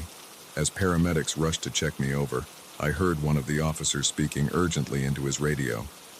"Suspect spotted fleeing into the woods off County Road 17. All units converge on this location. He's on foot and possibly injured." As I was loaded into the ambulance, I caught snippets of conversation from the officers on the scene. They'd been tracking Michael for hours, always one step behind. If I hadn't picked him up, if I hadn't heard that radio broadcast, if I hadn't taken that ill-fated shortcut. The what-ifs swirled in my mind as shock began to set in. In the days that followed, as I recovered in the hospital and gave countless statements to police, the full weight of what had happened began to sink in. I'd come face to face with a killer and lived to tell the tale. Michael Reeves was caught 2 days later, found hiding in an abandoned barn not far from where I'd crashed. They say he'd killed 3 people since his escape. I would have been number 4. Now, whenever I see a hitchhiker on the side of the road, I think back to that rainy night. Part of me wants to stop, to help someone who might genuinely be in need. But a larger part, the part that remembers the glint of that knife and the cold look in Michael's eyes, keeps driving. Because sometimes the most dangerous shortcuts are the ones we take with our trust.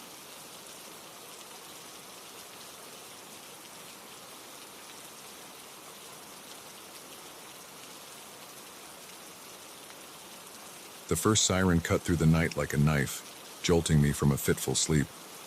For a moment, I thought I was dreaming.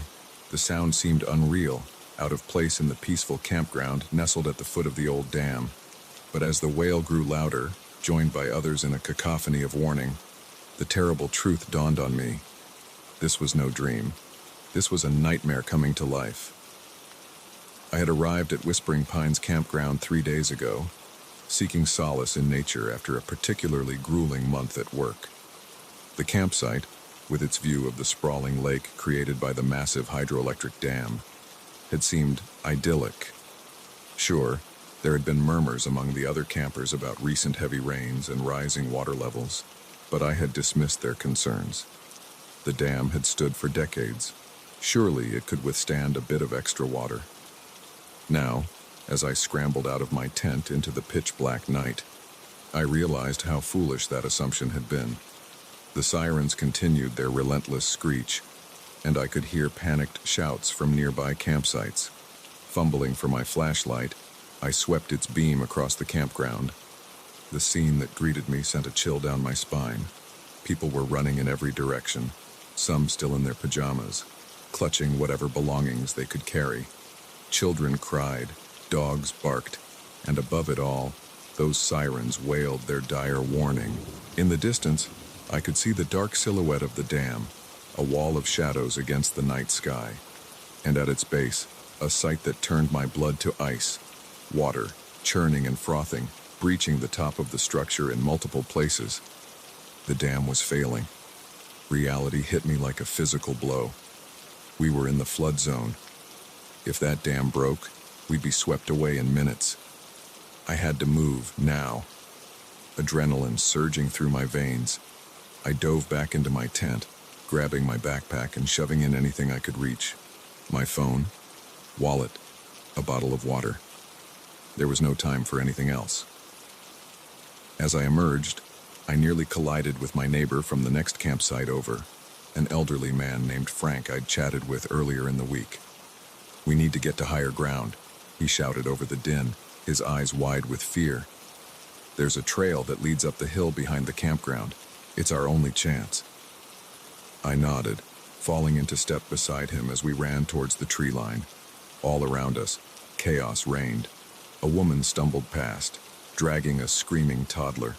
A group of teenagers huddled together, paralyzed with indecision. And through it all, that incessant siren wail, punctuated now by a new, more terrifying sound. The deep, resonant groan of overstressed concrete. The trail Frank had mentioned was little more than a deer path, barely visible in the weak beam of my flashlight. We stumbled upward, the uneven ground made treacherous by loose rocks and exposed roots. Behind us, I could hear others following, their ragged breathing and occasional cries of pain as they stumbled in the dark. We had climbed for perhaps 5 minutes when a sound like thunder split the air. Even over the sirens and the panicked shouts, it was deafening. Frank and I froze, turning to look back down the hill. In the faint moonlight, I saw it, a massive section of the dam's central face collapsing in on itself. Water exploded through the breach, a wall of fury and foam that seemed to devour everything in its path. The campground disappeared in seconds. Tents and RVs swept away like toys in a bathtub. "Run!" Frank's voice snapped me back to reality. "Run, or we're dead." We scrambled upward with renewed desperation, clawing at the earth, pulling ourselves up by tree roots and low-hanging branches. The roar of the water grew louder with each passing second, drowning out even the sirens now. I could feel the ground trembling beneath my feet, the very hill we were climbing seeming to shudder in the face of nature's onslaught. Somewhere behind me, I heard a scream cut short. I didn't look back. I couldn't. Every ounce of my being was focused on the path ahead, on the next handhold, the next step. My lungs burned, my muscles screamed in protest, but I pushed on. To stop was to die. I lost all sense of time as we climbed. It could have been minutes or hours. The world had narrowed to this, the feel of rough bark under my hands, the burn in my thighs as I pushed upward, the ever-present roar of the water behind us. Finally, mercifully, the ground began to level out. We had reached some kind of plateau, high above where the campground had been. I collapsed to my knees, gasping for air, my whole body shaking with exhaustion and residual terror. As my racing heart began to slow, I became aware of others around me. A handful of people had made it this far, maybe 20 or 30 in total. Some were crying softly. Others sat in stunned silence. Frank stood at the edge of the plateau, peering down into the darkness below. I crawled over to join him, dreading what I might see but needing to know. The sight that greeted me would haunt my nightmares for years to come. Where the campground had been was now a churning lake. Debris-filled water stretching as far as the eye could see in the dim pre-dawn light. Trees stuck out of the flood at odd angles, and I could see the occasional glint of metal as the current tossed around the remains of RVs and cars. Of the dam itself, there was no sign. It had been entirely submerged by the very force it was meant to contain. As the sky lightened with the approaching dawn, the full scale of the disaster became clear. The valley below us had been transformed into a vast, muddy lake. Here and there, rooftops poked above the water, farmhouses and barns that had stood for generations, now islands in a sea of destruction. And floating on the surface, a grim testament to the lives lost in the night. Shapes I tried not to look at too closely but couldn't entirely ignore. We huddled on that hilltop for hours, watching as helicopters began to appear overhead, their spotlights sweeping across the transformed landscape. Eventually, rescue teams made their way to us, bringing food, water, and the promise of evacuation. As I was helped into a rescue basket to be winched up to a hovering chopper, I took one last look at the scene below. The dam, which had seemed so solid, so permanent just days ago, was gone. In its place was a reminder of nature's awesome, terrifying power, and of how quickly our lives can change, how fragile our sense of security really is. In the days and weeks that followed, I learned more about what had happened that night. The dam, weakened by years of neglect and stressed beyond its limits by weeks of heavy rain, had finally given way. The resulting flood had claimed dozens of lives and caused billions in property damage. Investigations were launched, fingers were pointed, promises of never again were made.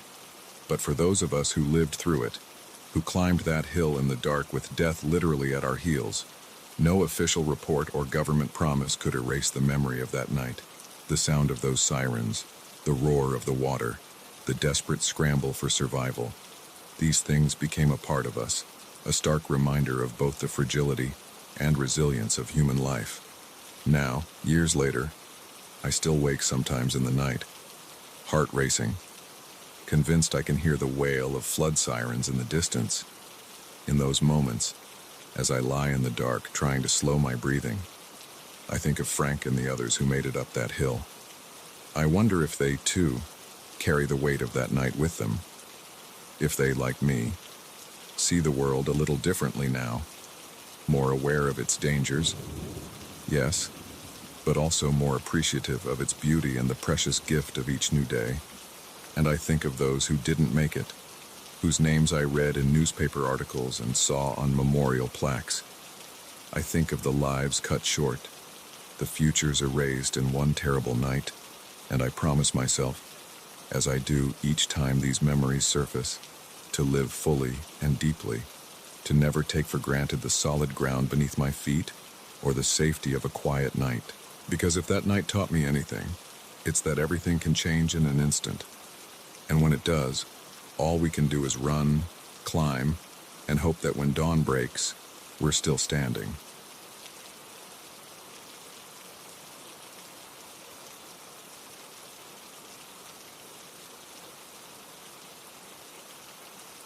The acrid smell of burning rubber filled my nostrils as smoke billowed from under the hood of my car. I coasted to a stop on the shoulder of the desolate country road, my heart sinking as the engine sputtered its last. The sun was setting, painting the sky in vibrant oranges and reds, but I couldn't appreciate the beauty. I was stranded in the middle of nowhere, with no cell service and miles from the nearest town. I popped the hood, hoping against hope that it was something simple I could fix. But as steam hissed out and I peered at the maze of pipes and wires, I knew I was out of my depth. I'm no mechanic, and even if I was, I had no tools. I slammed the hood shut in frustration, leaning against the car and surveying my surroundings. Fields stretched out on either side of the road, golden wheat swaying gently in the evening breeze. In the distance, I could make out a farmhouse, a faint light glowing in one of its windows. It was my best shot at getting help. As I debated whether to start walking or wait for a passing car, I heard the rumble of an engine approaching.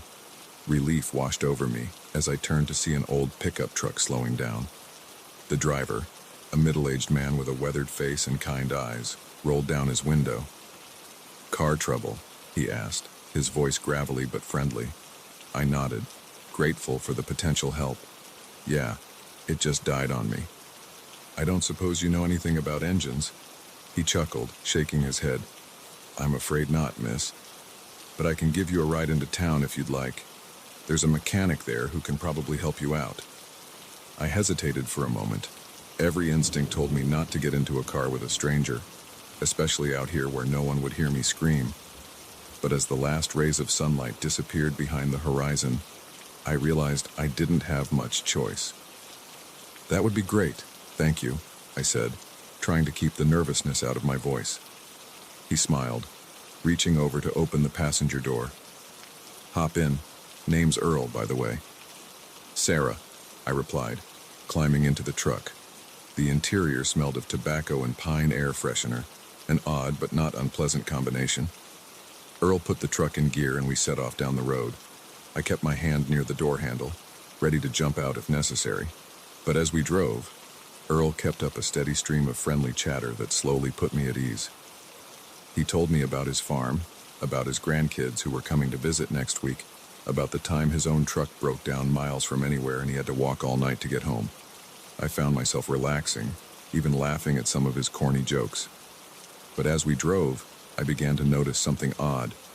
We'd been on the road for at least half an hour, and I hadn't seen any signs of a town. The fields had given way to dense forest, the road narrowing and becoming more winding. Earl," I said, trying to keep the tremor out of my voice. "Are you sure this is the way to town?" He glanced at me, his expression unreadable in the dim light of the dashboard. "Oh, don't you worry. We're taking a bit of a shortcut. It'll get us there quicker." Alarm bells started ringing in my head. I remembered all those true crime podcasts I'd listened to, all those stories of women who got into cars with seemingly friendly strangers and were never seen again. "Actually," I said, my mouth dry, "I think I'd prefer to go back to my car. I can wait there for a tow truck." Earl's grip on the steering wheel tightened, his knuckles turning white. Now," he said, his voice losing its friendly tone. "Don't go getting all worked up. We're almost there." My heart was pounding now, adrenaline coursing through my veins. I reached for the door handle, ready to jump out even though we were moving at a dangerous speed. Just as my fingers closed around the handle, Earl slammed on the brakes. The truck skidded to a halt, and I was thrown forward, my seatbelt cutting into my chest. Before I could react, Earl had reached across me and locked the door. "I'm sorry about this," he said, his voice oddly calm. "But I can't let you leave, not yet." Panic overwhelmed me. I clawed at the door, trying desperately to unlock it, but Earl grabbed my wrists, his grip like iron. "Stop fighting," he growled. "You'll only make it worse for yourself," I screamed, hoping against hope that someone would hear me. But we were miles from anywhere, surrounded by nothing but dark, silent forest. Earl started the truck again, driving deeper into the woods. I sat frozen in terror, my mind racing with all the horrible possibilities of what might happen to me. After what felt like hours but was probably only minutes, we pulled up to a small cabin. The headlights illuminated a decrepit porch, the wood rotting and the paint peeling. Earl got out, coming around to my side of the truck. He opened the door, grabbing my arm and pulling me out. I tried to resist, but he was much stronger than me. "Please," I begged, tears streaming down my face. "Please don't do this. Just let me go. I won't tell anyone, I swear." He ignored my pleas, dragging me towards the cabin. As we got closer, I heard something that made my blood run cold, voices coming from inside. There was more than one person waiting for us. Earl pushed open the door, shoving me inside. I stumbled, falling to my knees on the dusty floor. As I looked up, my eyes widening in shock and confusion, I saw something I never expected. The cabin was filled with people, men, women, even a few children. They were huddled together, looking as terrified as I felt. And standing in the center of the room was a man I recognized instantly from news reports. The leader of a doomsday cult that had disappeared months ago. "Welcome," the cult leader said, his voice soft but menacing. "We've been waiting for you." Earl stepped forward, standing next to the cult leader. "I brought another one, just like you asked." I looked around the room, my mind struggling to process what was happening. These people weren't Earl's accomplices. They were his victims, just like me. The cult leader began to speak, spouting nonsense about the end of the world and how we were the chosen ones who would survive. But I wasn't listening. My eyes were darting around the room, looking for any chance of escape. That's when I saw it. A small window near the back of the cabin. It was partially hidden behind a stack of boxes, but it looked big enough for a person to fit through. As the cult leader droned on, I slowly inched my way towards the window. The other captives watched me, their eyes wide with a mixture of fear and hope. I reached the window, my fingers fumbling with the latch. It was rusted shut, refusing to budge. I glanced back at the cult leader and Earl, but they were engrossed in their mad ramblings, paying no attention to me. With a surge of desperate strength, I managed to force the window open. The sound of creaking wood filled the cabin, and everyone froze. "Stop her!" the cult leader yelled, but it was too late. I was already halfway out the window. I heard footsteps pounding behind me as I tumbled out onto the ground. I scrambled to my feet, running blindly into the dark forest. Branches whipped at my face and I tripped over unseen roots, but I didn't stop. I could hear shouts and the sound of pursuit behind me, but I kept running. My lungs burned and my legs ached, but fear drove me onward. I don't know how long I ran. It could have been minutes or hours, but eventually, the sounds of pursuit faded away, replaced by the normal nighttime noises of the forest. I slowed to a walk, my breath coming in ragged gasps. I had no idea where I was or which direction would lead me back to civilization, but I knew I couldn't stop moving. As the first light of dawn began to filter through the trees, I heard a sound that made me want to cry with relief, the distant rumble of traffic. I followed the sound, eventually stumbling out onto a highway. A passing trucker saw me and stopped, calling the police. As I sat in the cab of his truck, waiting for help to arrive, the full weight of what had happened hit me. I broke down, sobbing uncontrollably. In the days that followed, as I gave statements to the police and tried to process my trauma, I learned the full story. Earl had been recruiting for the cult for months, preying on stranded motorists. The police raided the cabin, freeing the other captives and arresting Earl and the cult leader. I was lucky to have escaped, but the experience left me changed. I became more cautious, more aware of the potential dangers lurking behind friendly faces. But it also showed me the strength I had inside me, a strength I never knew I possessed until I needed it most. Now, whenever I see someone stranded on the side of the road, I'm torn between the desire to help and the memory of that terrifying night. I usually end up calling the police or a tow truck for them, unable to drive by without doing something, but unwilling to put myself at risk again. Because I learned the hard way that sometimes a helpful stranger can be the most dangerous person of all.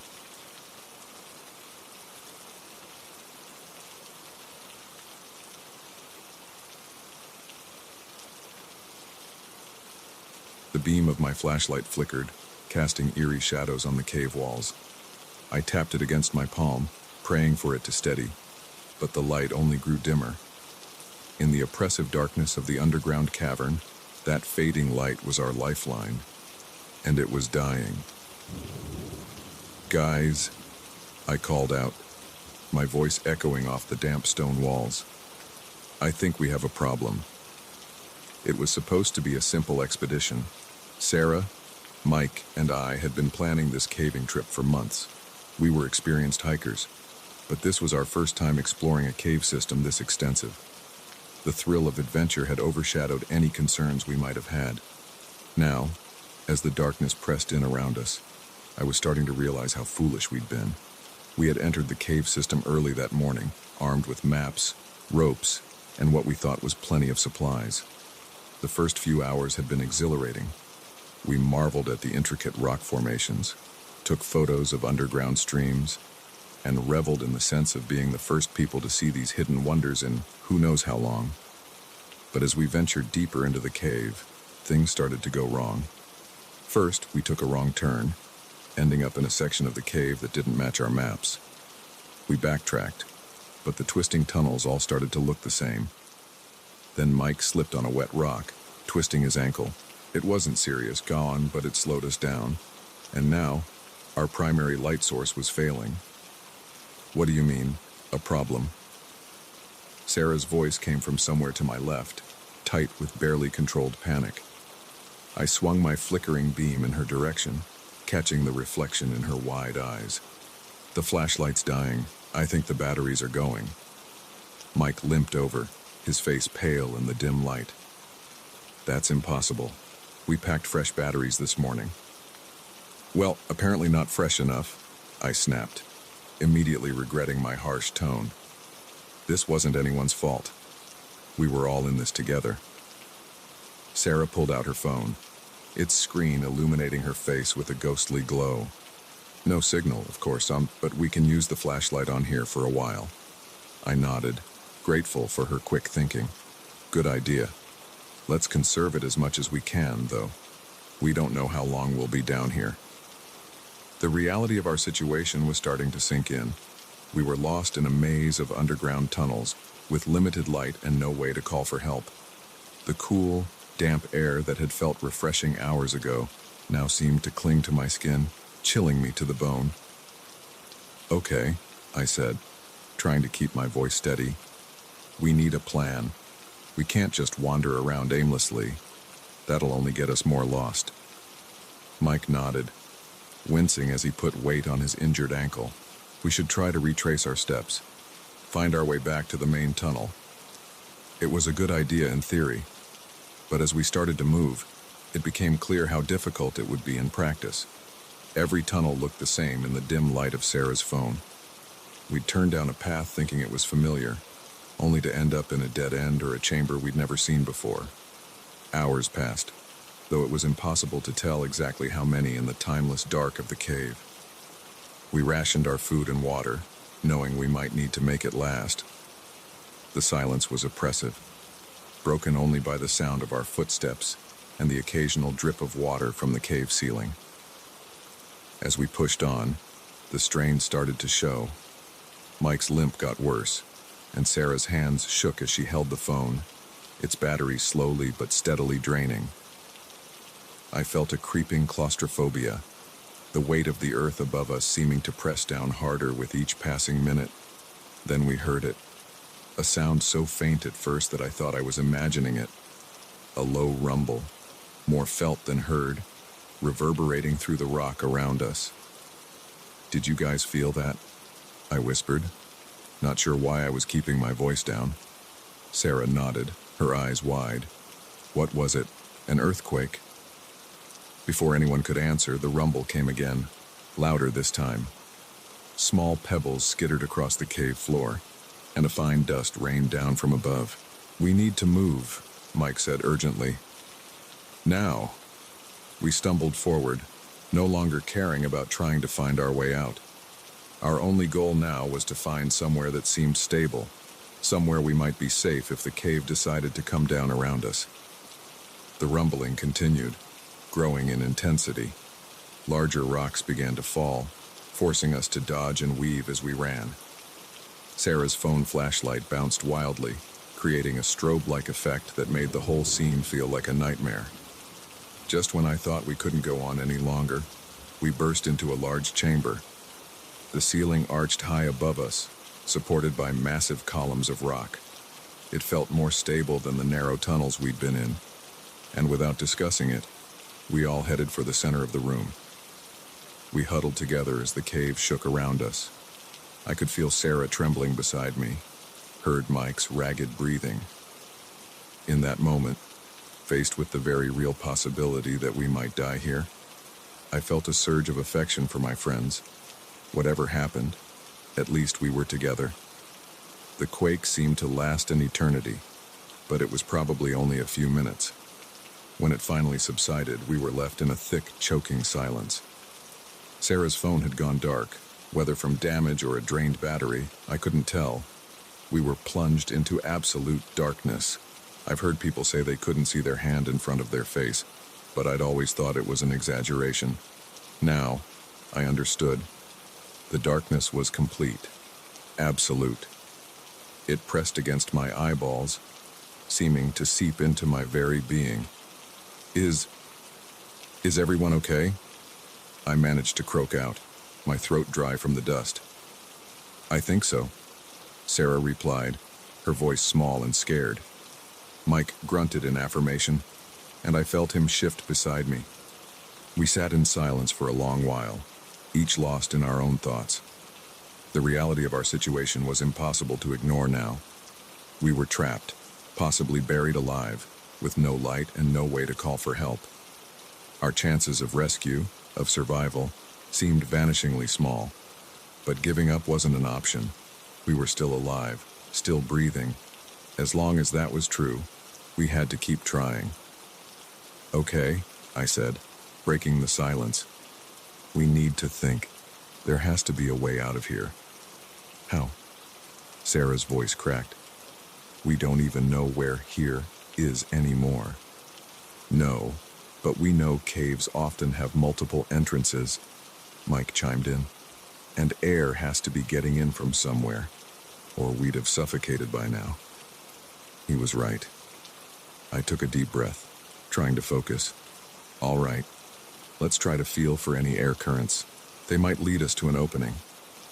We spread out, crawling on our hands and knees, feeling our way across the rocky floor. It was slow, painstaking work. Every few minutes, we'd call out to each other, using our voices to stay oriented in the pitch black. I don't know how long we searched. Time had lost all meaning in the darkness. But eventually, I felt it, the faintest whisper of a breeze against my cheek. Guys, I called out, excitement making my voice shake. I think I found something. Sarah and Mike made their way over to me. Together, we followed the weak air current, our hands running along the cave wall. The breeze grew stronger, and with it came a smell, fresh, green, alive. The outside world, we quickened our pace, hope giving us renewed energy. The tunnel narrowed, forcing us to crawl on our stomachs at times. But we pushed on, the promise of freedom driving us forward. And then, suddenly, there it was, a pinprick of light in the distance, so faint I thought I was imagining it at first. But as we got closer, it grew brighter. Sunlight, filtering through a small opening in the rock. The hole was tiny, barely big enough for a person to squeeze through. But it was our way out. With desperate strength, we clawed at the opening, widening it bit by bit. Rocks cut our hands, but we barely noticed the pain. Finally, the hole was big enough. One by one, we squeezed through, emerging into the blinding sunlight of a late afternoon. We were on the side of the mountain, far from where we'd entered the cave system, but we were out. We were alive. As we lay on the grass, breathing in the fresh air and basking in the warmth of the sun, I felt a profound sense of gratitude for life, for friendship, for the simple joy of seeing light again. Our ordeal had lasted less than 2 days, but it had changed us forever. We gained a new respect for the power of nature and for our own resilience, but most importantly, we learned never to take the light for granted again.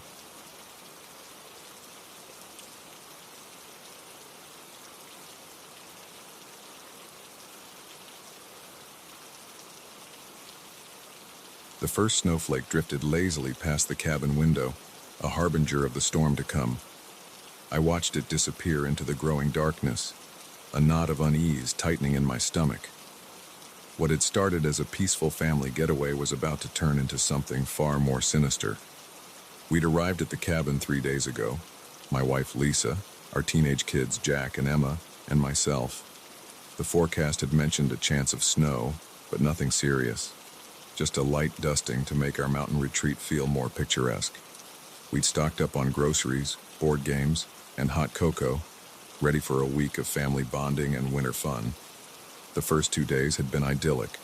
We went hiking, built snowmen, and spent evenings around the fireplace sharing stories and laughter. It felt like we were finally reconnecting after months of busy schedules and teenage mood swings pulling us apart. But as the third day dawned, things began to change. The sky grew heavy with clouds, and the wind picked up, howling around the eaves of the cabin. By mid-afternoon, the snow had started in earnest, fat flakes swirling down in a dizzying dance. At first, we were excited. More snow meant more winter wonderland to enjoy. But as the hours passed and the snowfall intensified, our excitement gave way to concern. Maybe we should think about heading back to town, Lisa suggested, peering out the window at the rapidly accumulating snow. I shook my head. The roads will be treacherous by now. We're safer staying put until it passes. Jack, ever the teenager, rolled his eyes. Relax, Mom. It's just a little snow. We've got plenty of food and the generator if the power goes out. It'll be fun. If only I'd known then how wrong he was. The storm raged through the night, wind rattling the windows and snow piling up outside. When morning came, we awoke to a world transformed. The cabin was surrounded by a sea of white, drifts piled high against the walls. The car was nothing more than a vague mound in the driveway. Holy crap, Emma whispered, her breath fogging the window as she stared out at the snowy expanse. I tried to keep my voice calm, not wanting to alarm the kids. Looks like we might be stuck here for a few days. Good thing we stocked up on supplies, huh? Lisa shot me a worried look, but nodded along. That's right. We'll just have a cozy few days inside until the plows can get through. But as the day wore on, it became clear that this was no ordinary snowstorm. The radio crackled with reports of record-breaking snowfall, closed roads, and overwhelmed emergency services. We were well and truly cut off. At first, we made the best of it. We played board games, read books, and took turns making meals in the small kitchen. But as hours turned into days, the strain began to show. The power flickered and died on the second day of our confinement. The generator kicked in, but we had to ration its use to conserve fuel. The cabin grew cold, and we huddled together under blankets, our breath visible in the chilly air. Food became a concern. What had seemed like plenty for a week-long vacation suddenly looked woefully inadequate for an indefinite stay. We started portioning out meals, trying to make our supplies last. But it wasn't just the physical discomforts that wore on us. The constant proximity, the lack of privacy, the uncertainty of when we'd be rescued, it all began to fray our nerves. Jack and Emma, once excited by the adventure of it all, grew sullen and irritable. They bickered constantly, over everything from who got the last cookie to whose turn it was to fetch more firewood. Lisa became quiet and withdrawn, spending hours staring out the window at the endless white landscape. I caught her crying silently in the bathroom one night, and when I tried to comfort her, she pushed me away. As for me, I felt the weight of responsibility crushing down. I was supposed to protect my family, to have all the answers. But as each day passed with no sign of rescue, I felt more and more helpless. It was on the 5th day that things really started to unravel. I woke early, the pale light of dawn barely penetrating the snow-covered windows. The cabin was silent, everyone else still asleep. I made my way to the kitchen, intent on taking stock of our remaining supplies. As I rummaged through the cupboards, a sound caught my attention, a faint scratching, coming from the direction of the front door. My heart leapt. Could it be rescuers? I hurried to the door, fumbling with the latch. But when I pulled it open, I was met not with friendly faces, but with a wall of snow. The drift had piled so high it completely blocked the entrance. Cursing under my breath, I slammed the door shut. The noise must have woken the others, because I heard movement from the bedrooms. "Dad!" Jack's voice, still groggy with sleep. "What's going on?" I turned to see my son standing in the hallway, his hair tousled and eyes squinting against the dim light. "Nothing," I lied, forcing a smile. "Just checking the door. Go back to sleep." But Jack's eyes had already moved past me, focusing on something behind my back. His face paled. "Dad," he said slowly. "The cupboard." I turned, following his gaze. The cupboard door I'd left open in my haste to check the front door now revealed our dwindling food supply. Or rather, what should have been our dwindling supply. The shelves were empty. For a moment, I couldn't process what I was seeing. We'd had at least a few days' worth of food left last night. Canned goods, dried pasta, cereal. It couldn't all just disappear. "What the hell?" I muttered, moving closer to inspect the bare shelves. By now, Lisa and Emma had joined us, drawn by the commotion. "Tom," Lisa's voice was tight with barely controlled panic. "What's happening?"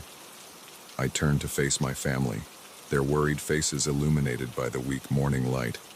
How could I tell them that our lifeline, our only means of survival in this frozen prison, had vanished overnight? "Someone's been in here," I said finally, the words tasting bitter in my mouth. "They've taken our food." The silence that followed was deafening. Then, all at once, everyone started talking. "What do you mean someone's been in here?" Emma cried. "That's impossible," Lisa said, shaking her head. "We would have heard them." But it was Jack's reaction that chilled me to the bone. He didn't say a word, just stood there with a guilty look on his face. "Jack," I said, my voice low, "do you know something about this?" He wouldn't meet my eyes. I might have taken a little extra last night. I was hungry and... "A little extra?" I exploded. "Jack, everything is gone." The argument that followed was ugly. Accusations flew, voices raised. Lisa defended Jack. Emma sided with me. The unity we'd managed to maintain over the past few days shattered like thin ice. As the shouting reached a fever pitch, a new sound cut through the chaos. A low rumble, growing louder by the second. We all fell silent, exchanging fearful glances. Then the cabin shook, snow sliding off the roof with a muffled roar. For one terrifying moment, I thought the whole structure might collapse around us. When the rumbling stopped, we were left in a silence so complete it seemed to ring in my ears. Slowly, cautiously, we made our way to the windows. The world outside had changed once again. Where before there had been an unbroken expanse of white, now great cracks snaked across the snow's surface. In some places, the ground had fallen away entirely, revealing yawning black chasms, an avalanche. We'd been so focused on our own drama, we hadn't noticed the danger building right outside our door. As we stood there, staring out at the transformed landscape, I felt a shift in the atmosphere of the cabin. The anger and accusations of moments ago seemed petty in the face of this new threat. "What do we do now?" Emma whispered, her voice small and scared. I looked at my family, Lisa's pale face, Jack's guilty eyes, Emma's trembling lips. Despite everything, despite the fear and the hunger and the uncertainty, I felt a fierce surge of love for them. "We stick together," I said firmly. "We've made it this far. We'll find a way out."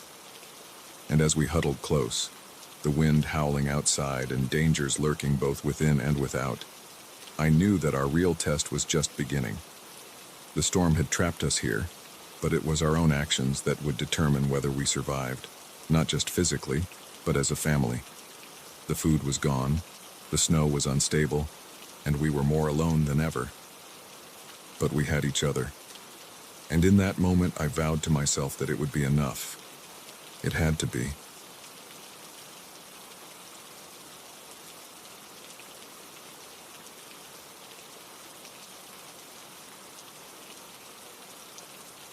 The beam of my headlamp cut through the darkness, illuminating a narrow passage that seemed to stretch endlessly into the earth.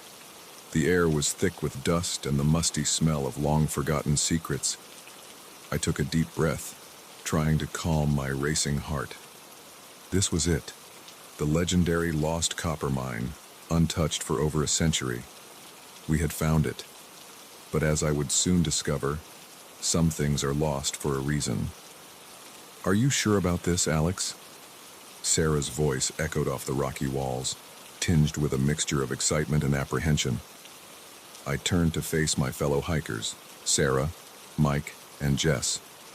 Their faces were pale in the harsh light of our headlamps, a combination of nerves and the fine layer of dust that seemed to coat everything down here.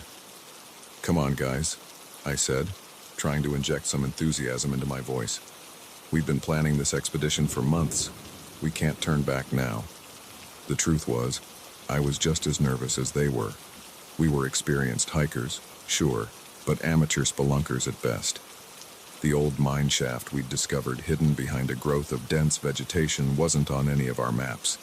It was pure luck, or maybe fate, that we'd stumbled upon it. Mike stepped forward, always the voice of reason in our group. "I don't know, Alex. This place looks pretty unstable. Maybe we should call it in. Let the professionals handle it." I shook my head. "And let them take all the credit. No way. We found this place. We should be the ones to explore it." Jess, usually the most cautious of us all, surprised me by nodding in agreement. "Alex is right. We might never get another chance like this. I say we go for it." Sarah still looked uncertain, but after a moment, she squared her shoulders and nodded. "All right, but we stick together, okay? No wandering off alone." With that decided, we began our descent into the earth.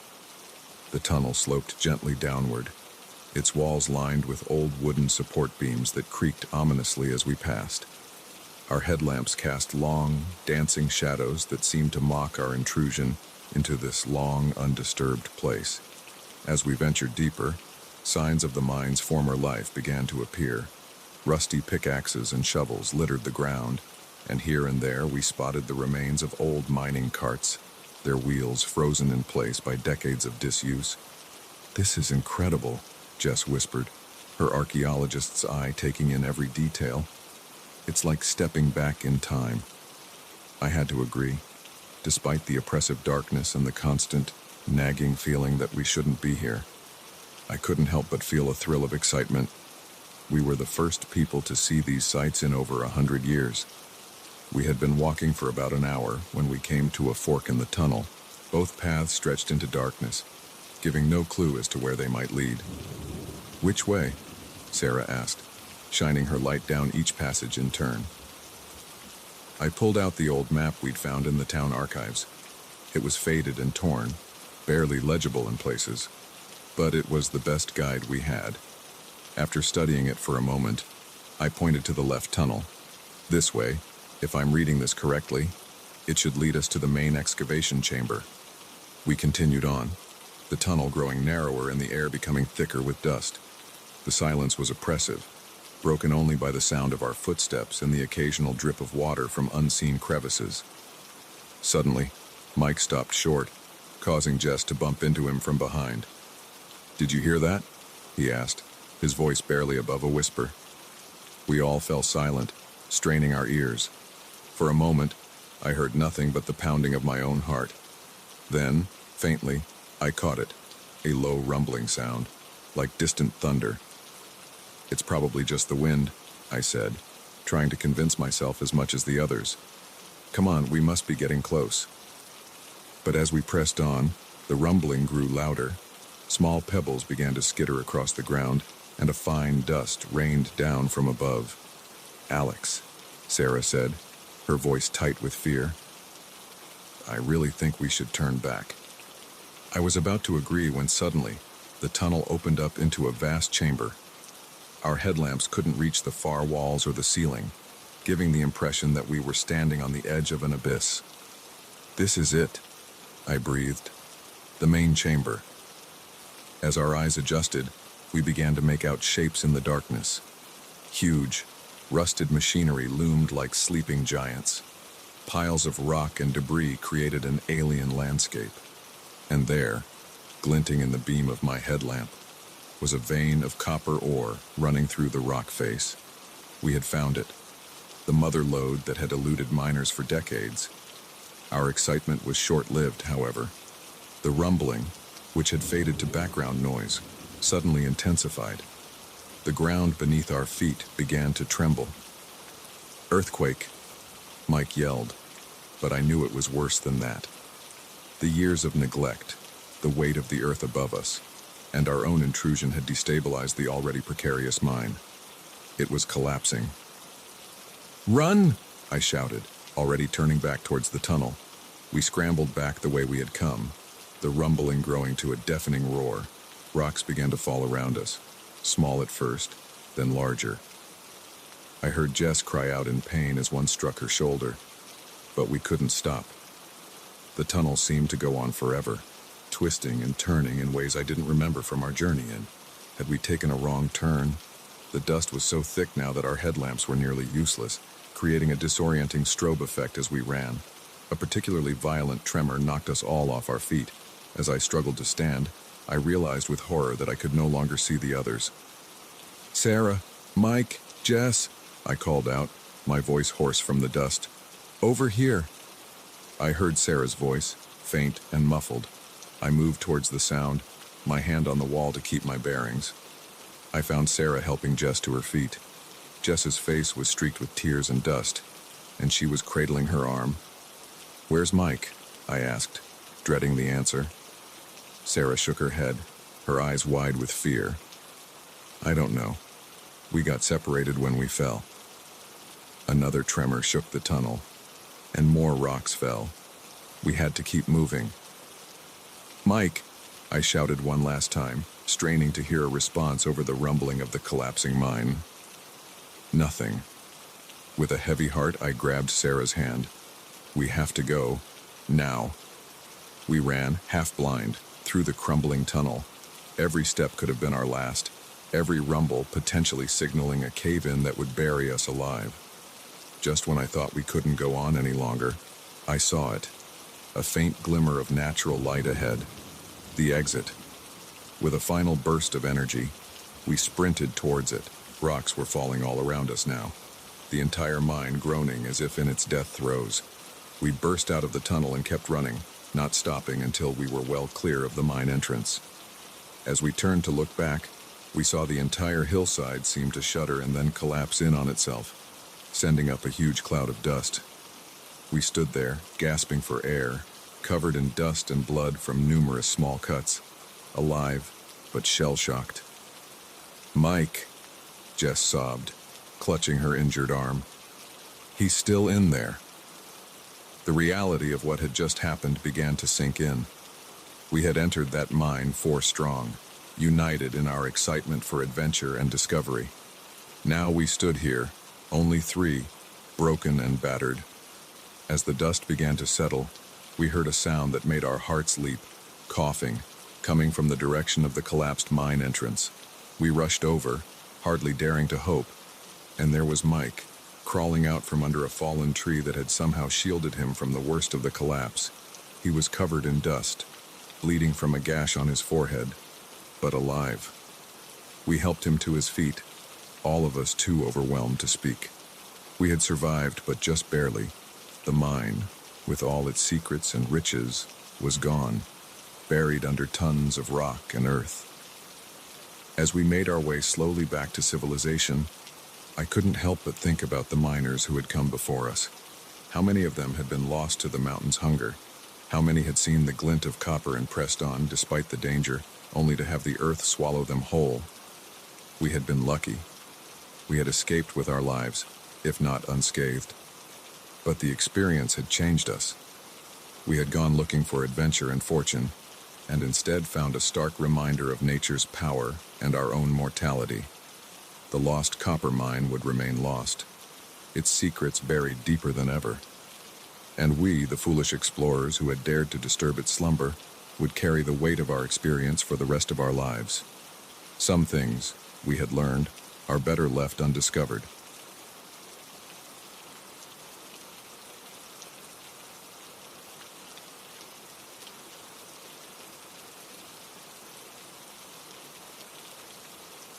The antique clock in the hallway chimed midnight, its sound echoing through the empty rooms of the sprawling Victorian mansion. I jolted awake, my heart racing, unsure if the noise I'd heard was real or just another fragment of my increasingly vivid dreams. As I lay there in the darkness, trying to calm my breathing, I heard it again, a soft thud coming from somewhere above me. I'd been house-sitting for the Hendersons for 3 days now, and until this moment, I'd managed to convince myself that the strange occurrences I'd been experiencing were just products of an overactive imagination. But now, alone in the dead of night, with that unmistakable sound coming from the supposedly empty upper floor, I couldn't deny it any longer. Something was very, very wrong in this house. The Hendersons were old family friends, and when they'd asked me to watch their place while they went on a month-long European cruise, I'd jumped at the chance. A beautiful historic home all to myself, with access to their pool and home theater, it seemed like the perfect summer gig. But from the moment I'd stepped through the front door, something had felt off. It wasn't anything I could put my finger on at first, just a general sense of unease, like I was being watched. I'd brush it off, tell myself I was just unused to being in such a big place alone. Then the little things started happening. I'd come back to rooms to find objects moved from where I'd left them. The TV would turn on by itself in the middle of the night. Once, I could have sworn I saw a shadow dart across the hallway out of the corner of my eye. But when I turned to look, nothing was there. I tried to rationalize it all away. Old houses settle, causing things to shift. The TV probably had some kind of timer I didn't know about. The shadow was just my tired mind playing tricks on me. But deep down, I knew these explanations rang hollow. Now, as I lay frozen in bed listening to the unmistakable sound of footsteps overhead, all those rationalizations crumbled away. This was real, and I needed to face it. Slowly, I eased myself out of bed, wincing as the old floorboards creaked beneath my feet.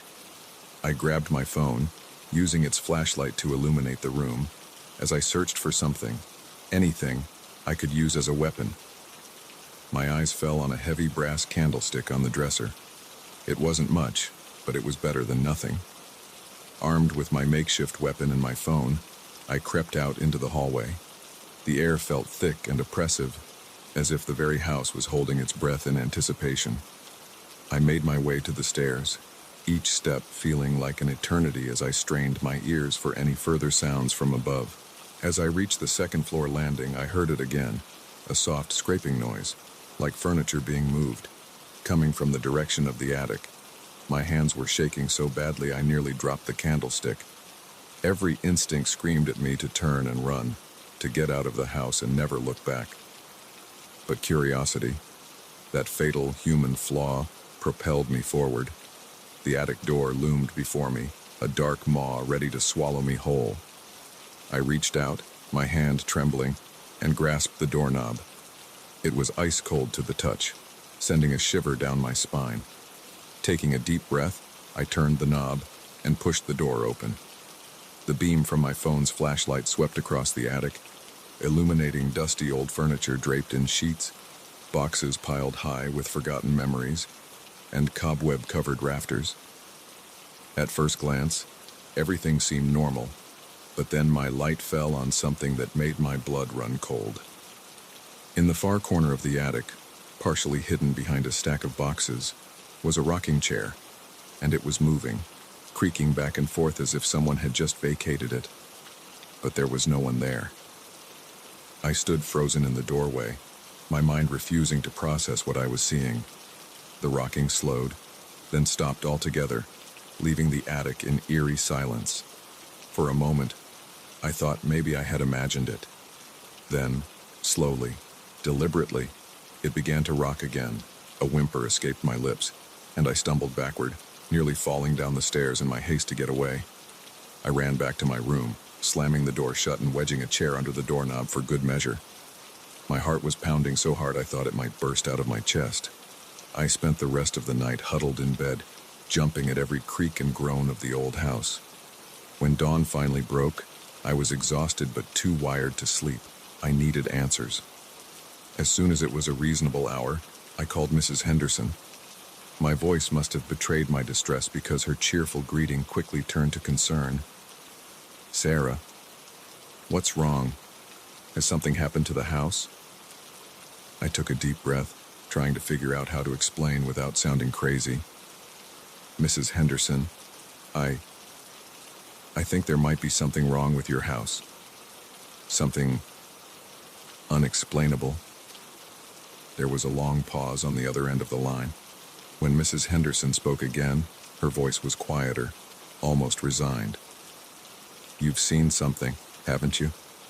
The question caught me off guard. Yes. How did you know?" She sighed heavily. "Because we've seen things too. We didn't want to believe it. We thought if we ignored it, it would go away."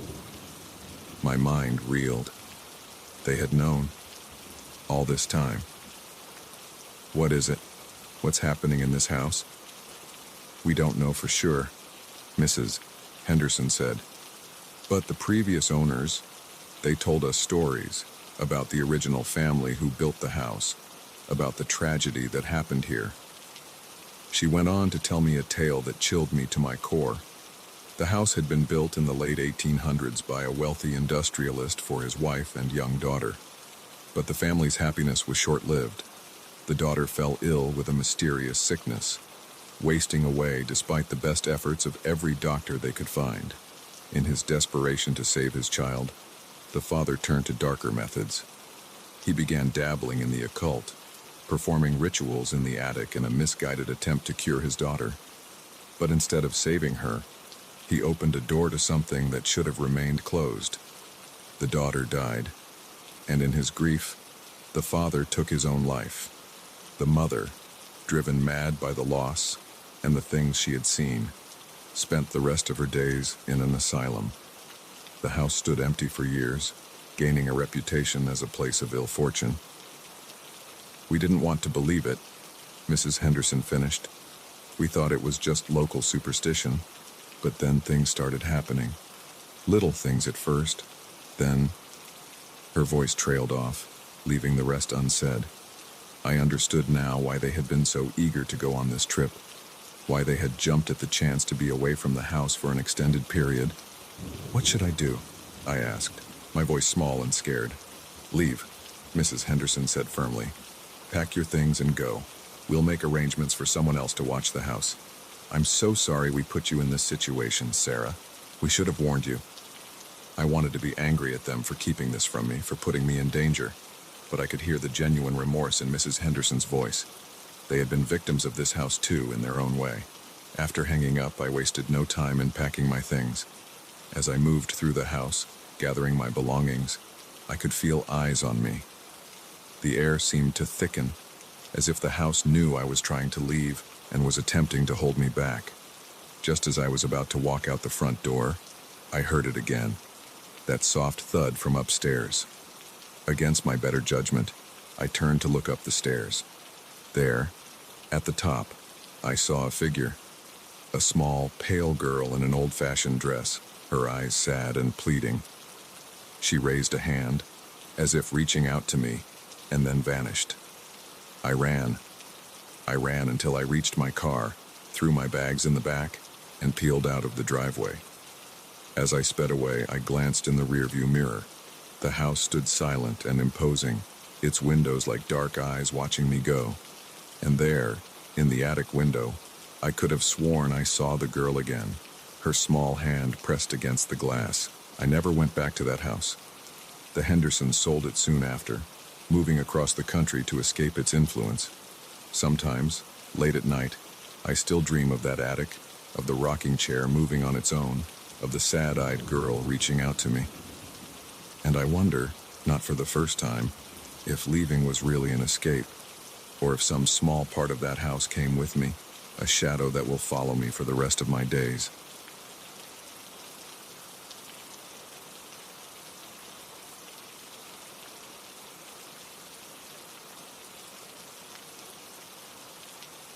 The first thing I noticed when I woke up was the silence.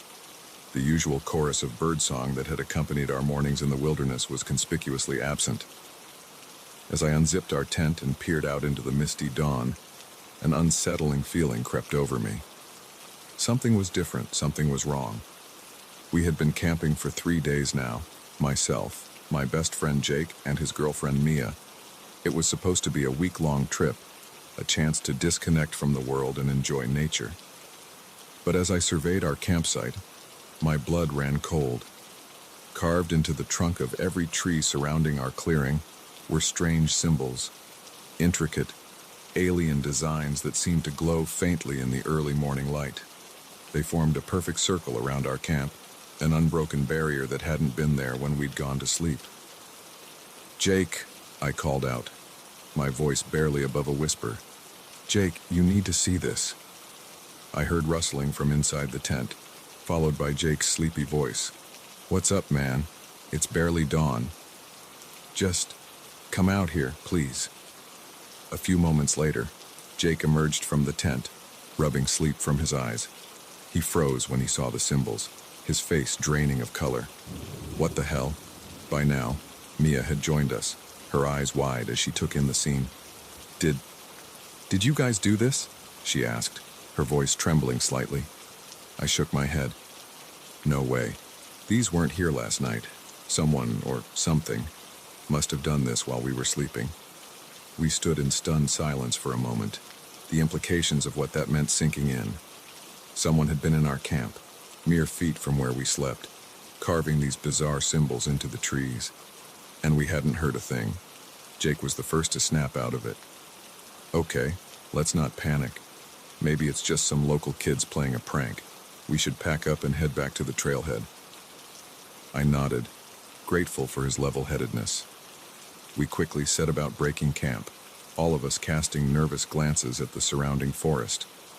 The symbols seemed to watch us, their alien geometries making my head hurt if I looked at them for too long. It wasn't until we were nearly finished packing that we realized the true horror of our situation. Jake had gone to retrieve our bear bag, the sack containing our food that we'd hung high in a tree to keep it safe from wildlife. He came back empty-handed, his face ashen. "The rope's been cut," he said. "All our food is gone," Mia gasped. "But that's impossible. The noise would have woken us up." I felt a chill run down my spine. Whoever, or whatever, had done this wasn't just playing a prank. They had deliberately cut off our food supply. "Maybe we missed a cache on the map," I suggested, trying to keep the panic out of my voice. "There might be emergency supplies at one of the ranger stations." Jake nodded, pulling out our map, but as he unfolded it, his expression changed from hopeful to confused, then to outright fear. This isn't right." I looked over his shoulder and felt my stomach drop. The map was the same one we'd been using for the past 3 days, but now it was covered in the same strange symbols that surrounded our camp. The trails, landmarks, everything had been obscured by the alien script. "Okay," I said, taking a deep breath.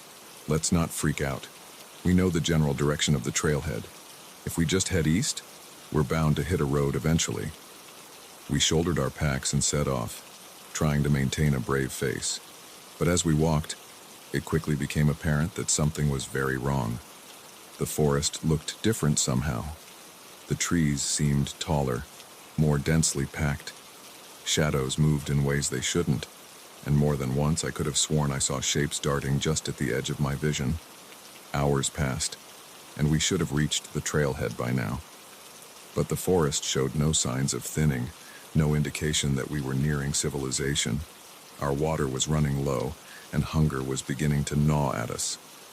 "We need to stop and reassess," Jake said finally, his voice tight with stress. We found a small clearing and dropped our packs. As Mia rationed out our remaining water, I climbed a tall tree, hoping to get a better view of our surroundings. What I saw from the top made my heart sink. Forest stretched in every direction, unbroken by roads or clearings. And worse, I could see more of those symbols carved into trees in the distance, forming concentric circles around us. We weren't getting out. We were being herded deeper in. When I relayed this to Jake and Mia, the last vestiges of hope seemed to drain from their faces. "What do they want from us?" Mia asked, her voice small and frightened.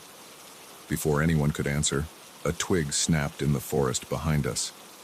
We whirled around, peering into the gathering darkness. There, just beyond the tree line, stood a figure. It was tall, impossibly thin, with limbs that bent at unnatural angles. Its skin seemed to shift and ripple, like static on an old TV. And carved into its flesh were the same symbols that surrounded us. We ran. Blind panic propelled us through the forest, branches whipping at our faces, roots threatening to trip us at every step. I could hear something moving behind us, keeping pace but never quite catching up. Night fell quickly, plunging the forest into an inky blackness that our flashlights could barely penetrate.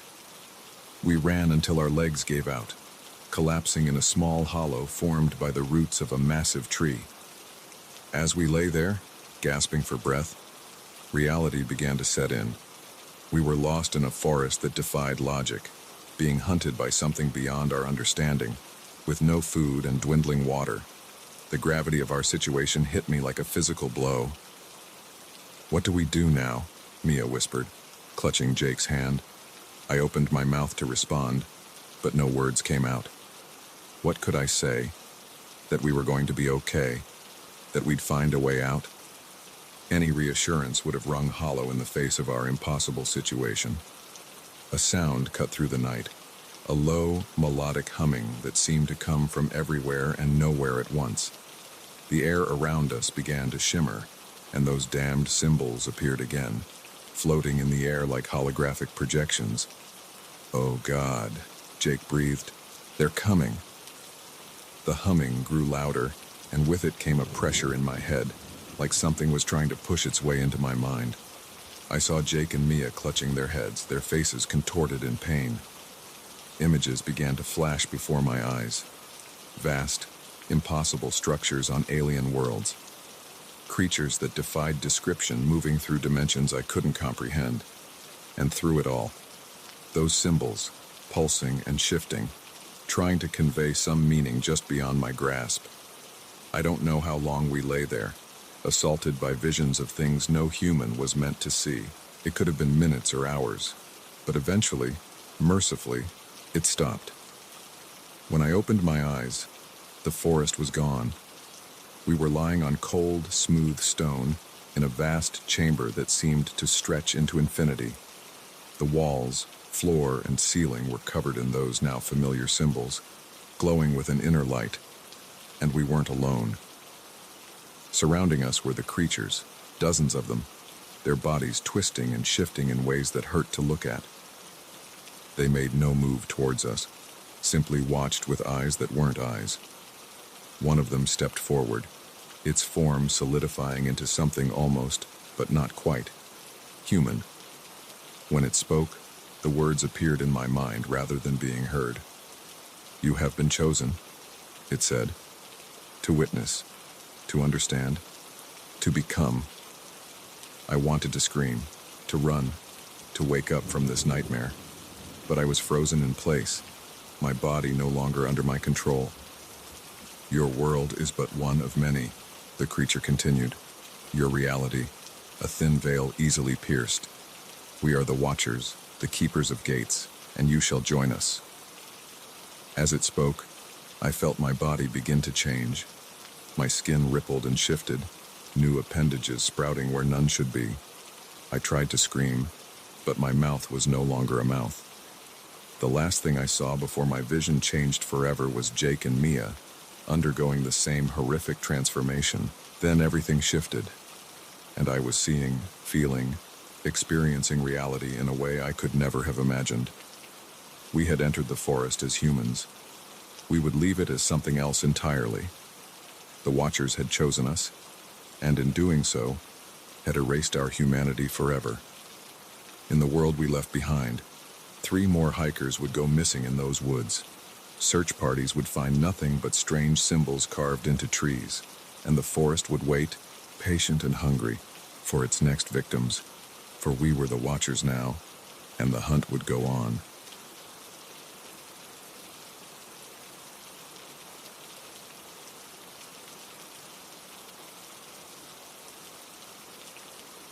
The windshield wipers fought a losing battle against the torrent of rain as I squinted through the glass, searching for any sign of life along the deserted highway. That's when I saw her, a lone figure stumbling along the shoulder, her clothes clinging to her like a second skin. I slowed the car, my gut twisting with indecision. Every instinct screamed at me to keep driving, but I couldn't bring myself to leave her out here in this storm.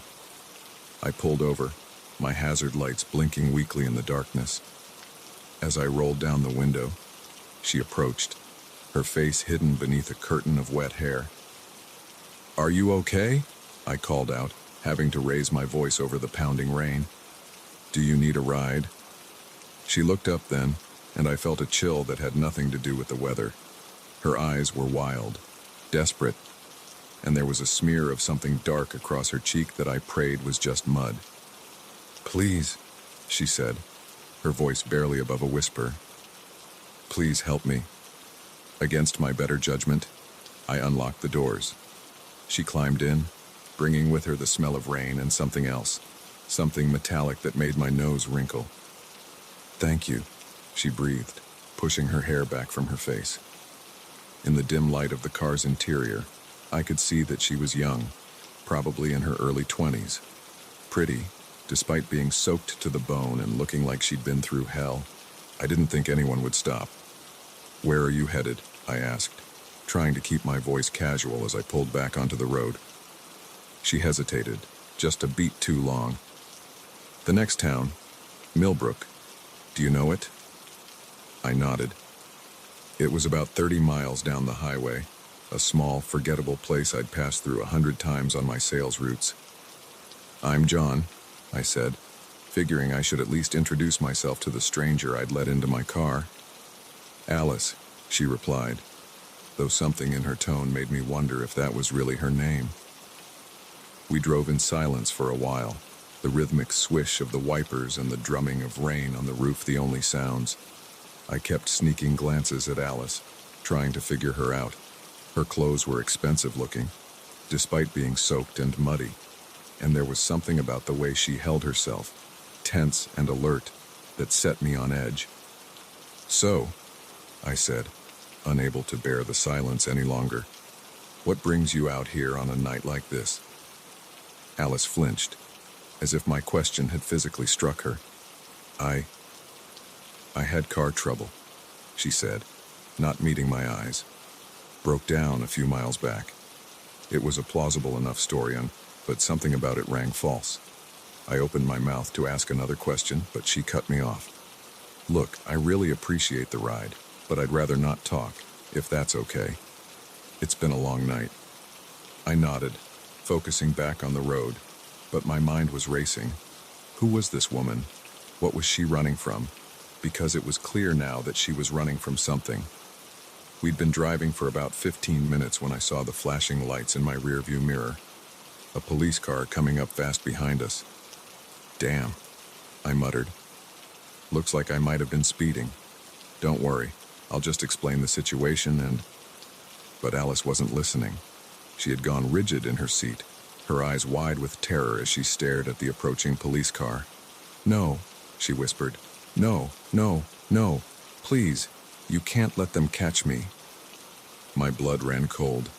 "What are you talking about, Alice, what's going on?" She turned to me then, her eyes pleading.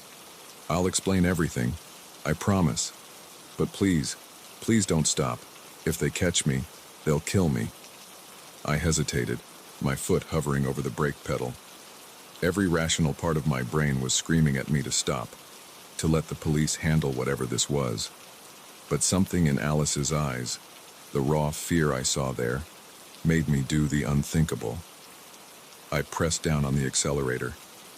The car lurched forward, engine roaring as we sped down the rain-slicked highway. The police siren wailed to life behind us, and I saw more flashing lights joining the pursuit. Jesus Christ, I swore, knuckles white on the steering wheel. What the hell have you gotten me into? Alice was fumbling with something in her pocket. She pulled out a small, cloth-wrapped bundle and thrust it at me. Take it, she said urgently. Hide it. They can't find this. I took the bundle without thinking, shoving it into my jacket pocket. What is it? Drugs? She shook her head. It's evidence, proof of what they've been doing. The corruption, the murders. It's all in there. My mind reeled. Corruption? Murders?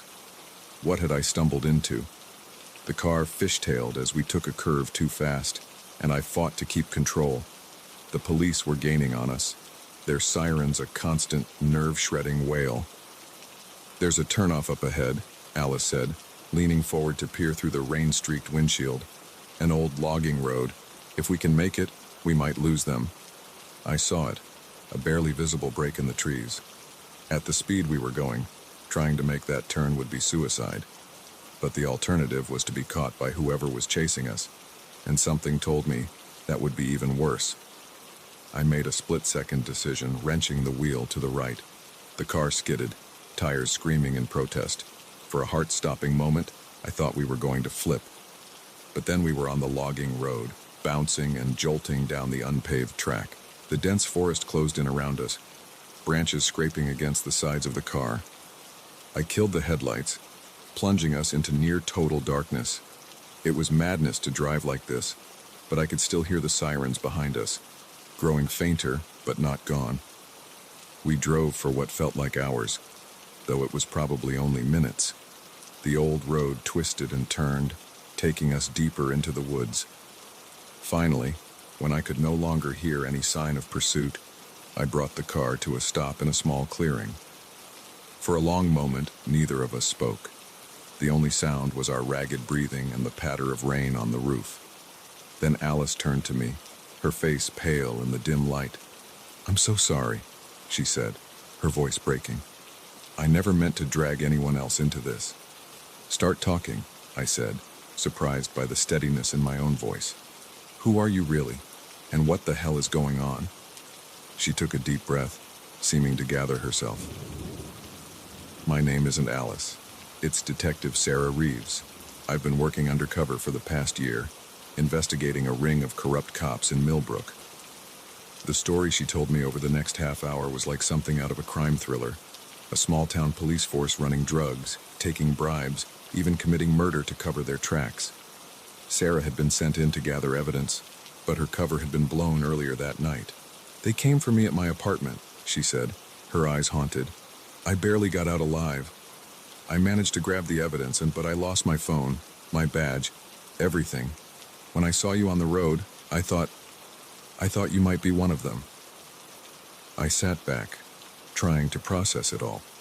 Part of me wanted to believe it was all an elaborate lie, that I hadn't just aided a fugitive and evaded the police, but the fear in Sarah's eyes, the conviction in her voice, it was too real to be faked. "So what now?" I asked, running a hand through my hair. "We can't stay out here forever." Sarah nodded, her expression grim. "I have a contact in the state police. If we can get to him, show him the evidence, he can help us. But it's risky. They'll be watching the roads, and I don't know who else might be compromised." I thought about the bundle in my pocket, about the life I'd left behind when I decided to help this stranger.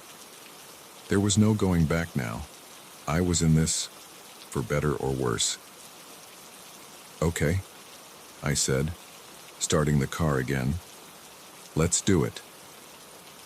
As we pulled out of the clearing, heading back towards the main road, I couldn't shake the feeling that my life had irrevocably changed. I'd set out on a routine sales trip and ended up in the middle of a conspiracy that went deeper than I could have imagined. But as I glanced at Sarah, her face set with determination, I knew I'd made the right choice. Whatever came next, whatever dangers we faced, we'd face them together. The night was far from over, and our story was just beginning.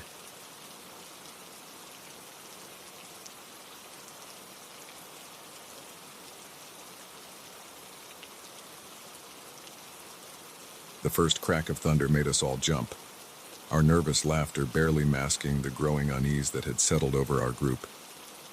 We'd been driving for hours, looking for a motel, when the storm hit with a vengeance. That's when we saw it. An old, abandoned house looming out of the darkness, its windows dark and shuttered. Little did we know, seeking shelter, there would be the worst decision of our lives.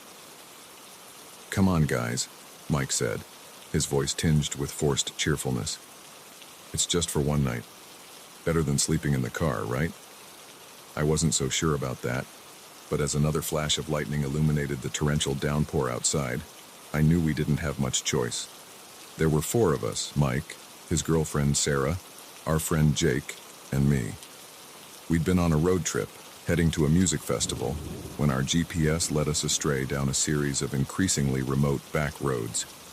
We grabbed our bags and made a mad dash for the house, the rain soaking us in seconds. The front door was unlocked, swinging open with an ominous creak that sent a shiver down my spine. The interior of the house was musty and dark, years of neglect evident in the thick layer of dust coating every surface. Our flashlights cut through the gloom, revealing peeling wallpaper and furniture draped with yellowed sheets. "This place is creepy as hell," Jake muttered, voicing what we were all thinking. Sarah, always the practical one, started pulling the sheets off the furniture. "Let's just try to make it comfortable for the night. We'll leave first thing in the morning." We set about making a makeshift camp in what must have once been the living room. Mike got a fire going in the old fireplace, the warmth and light helping to dispel some of the house's oppressive atmosphere. As we huddled around the fire, drying our clothes and sharing the meager snacks we had left, I almost started to feel okay about our situation. That's when we heard it, the unmistakable sound of a car engine, growing louder as it approached the house.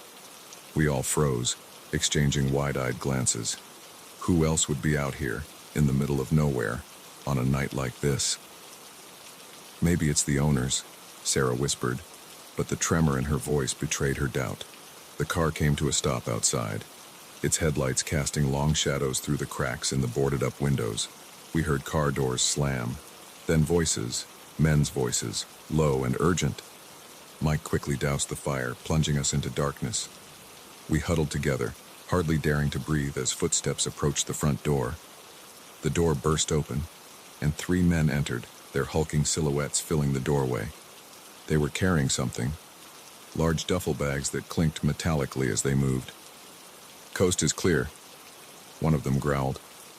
"Let's get this stuff hidden and get out of here." They moved further into the house, apparently heading for the back rooms. As soon as they were out of sight, Mike grabbed my arm. "We need to get out of here," he hissed. "Now." But as we started to gather our things, we heard the men returning. There was nowhere to run, nowhere to hide. We were trapped. The beam of a flashlight swept across the room, catching us in its glare. For a moment, everyone froze. "What the hell?" one of the men shouted. "Who are you?" Mike stepped forward, his hands raised placatingly. "We're just travelers, got caught in the storm. We didn't mean to intrude." He was cut off by the sound of a gun being cocked. "Shut up," the man snarled. "You shouldn't be here." My heart was pounding so hard I thought it might burst out of my chest. I could feel Sarah trembling beside me, hear Jake's ragged breathing. "Look," Mike tried again, his voice admirably steady. "We don't want any trouble. We'll leave right now and forget we ever saw you." The men exchanged glances, a silent communication passing between them. Finally, the one who seemed to be in charge spoke. "Can't let you do that," he said, his voice cold. "And you've seen too much." It was at that moment that I noticed something that made my blood run cold. One of the duffel bags had fallen open, spilling its contents onto the floor. Even in the dim light, I could see the glint of gold bars. We'd stumbled into the aftermath of a heist. What followed was a nightmare of fear and tension. The men, who we came to know as Vince, Eddie, and Carl, held us at gunpoint while they argued about what to do with us. It became clear that Vince, the leader, was in favor of permanent solutions, while Eddie seemed reluctant to add murder to their list of crimes. They tied us up and locked us in one of the back rooms, a musty old bedroom with a single, rain-lashed window. As soon as the door closed behind them, we started working on our bonds. "We need to get out of here," Sarah whispered, her voice thick with unshed tears. "They're going to kill us." "We don't know that," I said, trying to sound more confident than I felt. "Maybe they'll just leave us here." Jake snorted. "Yeah, right. You heard them. We're loose ends." I couldn't argue with that. The reality of our situation was starting to sink in, and panic clawed at my throat. We were miles from anywhere, in the middle of a storm, being held captive by armed robbers who were discussing whether or not to kill us. It was like something out of a bad movie, except this was terrifyingly real. Hours passed, marked only by the occasional rumble of thunder and the hushed voices of our captors filtering through the thin walls. We took turns working at our bonds, our wrists raw and bleeding from the effort. It was nearly dawn when I finally felt my ropes give way. Moving as quietly as I could, I untied the others. We were free, but we were far from safe. "What's the plan?" Jake whispered, rubbing his chafed wrists. I peered out the window. The storm had passed, leaving behind a gray, misty morning. "We make a run for it," I said. "The car's still out front. If we can reach it..." I was cut off by the sound of approaching footsteps. We barely had time to resume our positions, pretending to still be tied up, before the door swung open. It was Eddie, alone. He looked pale and nervous, his eyes darting around the room. "Listen," he said, his voice low and urgent. "I'm not like them. I never signed up for this. I'm going to help you get out of here." We exchanged skeptical glances.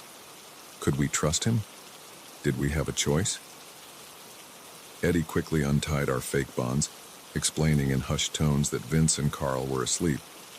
We had a small window of opportunity to escape. We crept through the house, every creaking floorboard setting my nerves on edge. As we neared the front door, I started to believe we might actually make it. That's when everything went to hell. A floorboard groaned loudly under Jake's foot, and we heard a shout from upstairs. Gunshots rang out, wood splintering around us as we ran for the door. We burst out of the house, sprinting for our car. I could hear Vince and Carl behind us, their curses mixing with the rapport of their guns. I dove into the driver's seat, fumbling with the keys. The others piled in, screaming at me to go, go, go. The engine roared to life just as Vince and Carl emerged from the house, guns blazing. I floored it, gravel spraying as we fishtailed onto the road. Bullets pinged off the car, the back window exploding in a shower of glass. Sarah was screaming, Jake was yelling directions, and Mike was twisted in his seat, watching for pursuit. We drove for what felt like hours, the adrenaline slowly fading, leaving us shaky and silent. It wasn't until we reached the highway, merging with early morning traffic, that we finally started to believe we'd made it. We went straight to the police, and of course, gave our statements, described the men and the house.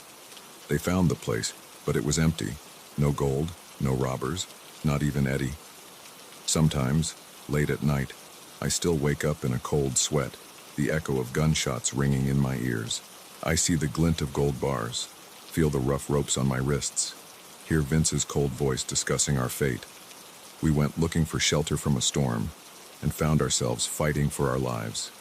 It's funny how quickly the world can turn upside down, how a wrong turn can lead you into a nightmare. I don't take road trips anymore, and I never, ever seek shelter in abandoned houses.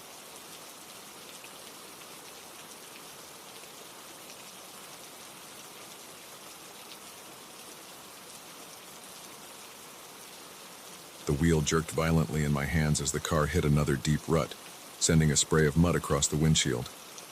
I cursed under my breath, squinting through the rain-streaked glass at the barely visible road ahead.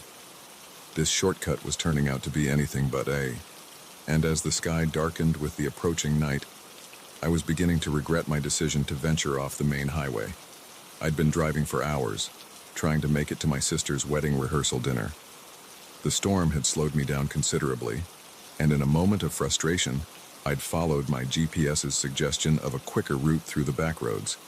Now, As my car struggled through the muddy track that barely qualified as a road, I was painfully aware of how foolish that decision had been. The car lurched again, and this time I felt something give way underneath. The engine sputtered and died, leaving me stranded in the middle of nowhere as rain pounded relentlessly on the roof. No, no, no, I muttered, turning the key in the ignition. The engine whined but refused to start. I slumped back in my seat, the reality of my situation sinking in. I was stuck on an unfamiliar road, in the middle of a storm, with no cell service. The rehearsal dinner was definitely out of the question now. I was contemplating my limited options when a flash of light caught my eye. Headlights, approaching from behind. Relief washed over me. Maybe this good Samaritan could help me get back on the road, or at least to a place where I could call for a tow truck. The vehicle, an old pickup truck, pulled up beside me. The driver's side window rolled down, revealing a man in his 50s. His weather-beaten face creased with concern. "Having some trouble there?" he called out over the sound of the rain. I nodded, grateful for the potential help. "Yeah, I think I hit something. The car just died on me." He peered past me at my car, then back at the road ahead. "This stretch can be tricky if you don't know it. Tell you what, why don't I give you a tow to my place? It's just up the road a bit. Got a phone you can use, and you can wait out this storm." Every stranger danger warning I'd ever heard flashed through my mind, but as another crack of thunder shook the sky, I realized I didn't have many options. I was already soaked from my brief attempt to check under the hood, and the thought of spending the night in my car was far from appealing. "That would be great. Thank you," I said, trying to sound more confident than I felt. The man introduced himself as Earl as he helped me hook up my car to his truck. His manner was friendly, almost overly so, but I chalked it up to small-town hospitality. As we set off down the muddy road, Earl kept up a steady stream of chatter, asking about where I was from and where I was headed. "A wedding, huh?" he said when I mentioned my sister. "Well, ain't that nice? Family's important, you know. Nothing more important than family." There was something in the way he said it that made me uneasy, but I brushed the feeling aside. We drove for what seemed like much longer than the just up the road Earl had mentioned. The rain had tapered off, but the sky was now pitch black, making it impossible to get my bearings. Finally, we turned onto a narrow driveway, coming to a stop in front of a large farmhouse. The paint was peeling and the porch sagged, but warm light spilled from the windows, a beacon in the darkness. "Home, sweet home," Earl said, killing the engine. "Let's get you inside and dried off." As we approached the house, the front door swung open. A woman stood there, her thin frame silhouetted against the light. Something about her posture, the way she held herself, sent a chill down my spine. "Martha, we've got a guest," Earl called out. Poor thing got stuck in the storm. Martha's eyes flicked from Earl to me, then back again. She nodded once, stepping aside to let us in.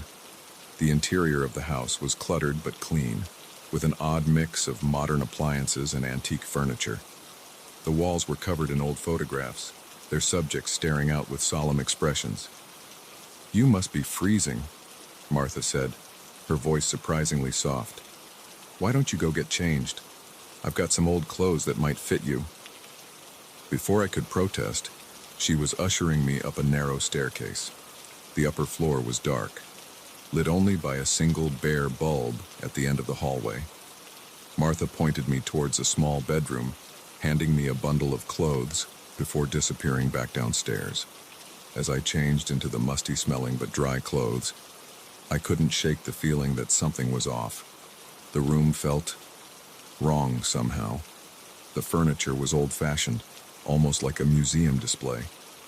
And was it my imagination, or were those scratch marks on the inside of the door? I made my way back downstairs, my wet clothes bundled under my arm. Earl and Martha were in the kitchen, their heads close together in whispered conversation. They fell silent as I entered, both turning to look at me with smiles that didn't quite reach their eyes. "Feel better?" Earl asked, gesturing for me to sit at the kitchen table. Martha's just warming up some soup. You must be hungry after your ordeal. I wasn't, actually. My stomach was in knots, every instinct screaming at me to get out of this house. But I smiled and thanked them, not wanting to seem ungrateful. So, I said, trying to keep my voice steady, about that phone. Earl and Martha exchanged a look. "Oh, wouldn't you know it," Earl said, shaking his head. "The storm must have knocked out the lines. Happens all the time out here." My heart sank. No phone meant no way to call for help. I was completely at the mercy of these strangers. As Martha set a bowl of soup in front of me, I noticed her hands. They were covered in small scars, like she'd been repeatedly scratched by something or someone. "You've got a lovely home," I said, desperate to fill the uncomfortable silence. "Have you lived here long?" "Oh, ages," Earl replied, his eyes taking on a faraway look. "This house has been in the family for generations. Lots of history here." "Lots of secrets, too," Martha added, her voice barely above a whisper. I nearly choked on my soup. "What do you mean?" Earl laughed, but there was no humor in it. "Oh, every old house has its secrets. Isn't that right, Martha?" Martha nodded, that same eerie smile playing on her lips. "Indeed. And sometimes those secrets have a way of resurfacing." The conversation that followed was one of the most unsettling of my life. Earl and Martha spoke of the house's history, of family members long dead, in a way that made it sound as if they were still present. They referred to events from the distant past as if they had happened yesterday. As the night wore on, my unease grew. I made excuses about being tired, hoping they would show me to a guest room, but Earl insisted I stay up, regaling me with more stories about the house and its inhabitants. It was well past midnight when I heard it, a thump from upstairs, followed by the unmistakable sound of footsteps. I froze, my eyes darting to Earl and Martha. They showed no reaction, continuing their conversation as if nothing had happened. "Did you hear that?" I asked, my voice shaking. Earl cocked his head, feigning confusion. "Hear what?" "That noise, from upstairs. It sounded like—" "Oh, that's just the house settling," Martha interrupted, her tone dismissive. "These old places make all sorts of noises." But I knew what I'd heard, and as the night progressed, the noises continued. Creaks, thumps, and once, what sounded horribly like a muffled scream. By the time Earl finally showed me to a guest room, I was a nervous wreck. The room was small and stuffy, with a narrow bed pushed up against the wall. As Earl bid me good night, I noticed him locking the door from the outside. Sleep was impossible. I lay in the dark, every creak of the house setting my nerves on edge. The photographs on the walls seemed to watch me, their eyes following my every move. As dawn broke, I made a decision. I had to get out of this house, car or no car. I quietly gathered my things and tried the door. To my surprise, it was unlocked. The house was silent as I crept downstairs. I had just reached the front door when a floorboard creaked behind me. I spun around to find Earl standing there, a sad smile on his face. "Leaving so soon?" he asked. "But you haven't met the rest of the family yet?" As if on cue, figures began to emerge from the shadows. Men and women in outdated clothes, their faces pale and gaunt. With a jolt of horror, I recognized them from the photographs. I ran, out the door, down the driveway, not daring to look back. I ran until my lungs burned and my legs felt like jelly. When I finally stopped, the house was nowhere in sight. It took hours of walking before I reached a main road, where a kindly truck driver gave me a ride to the nearest town. I reported my experience to the local police, but they just shook their heads. There was no record of an Earl or Martha living in the area, and no farmhouse matching my description. Sometimes, late at night, I still hear those footsteps, still see those ghostly figures emerging from the shadows. And I wonder about that house, standing alone in the darkness, waiting for its next unsuspecting guest.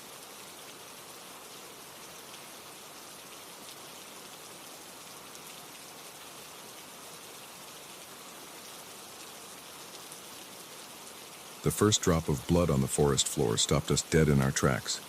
It was vivid against the dark earth, a stark reminder that we were no longer alone in these woods. What had started as a leisurely hike had suddenly turned into something far more sinister, and the weight of our discovery hung heavy in the air between us. I'd known Jake and Sarah since college, and we'd made it a tradition to go on an annual camping trip together. This year, we'd chosen a remote trail in the Adirondacks, eager to escape the chaos of city life and reconnect with nature. The first 2 days had been idyllic: crisp mountain air, stunning vistas, and the kind of easy camaraderie that comes from years of friendship. But on the third day, everything changed.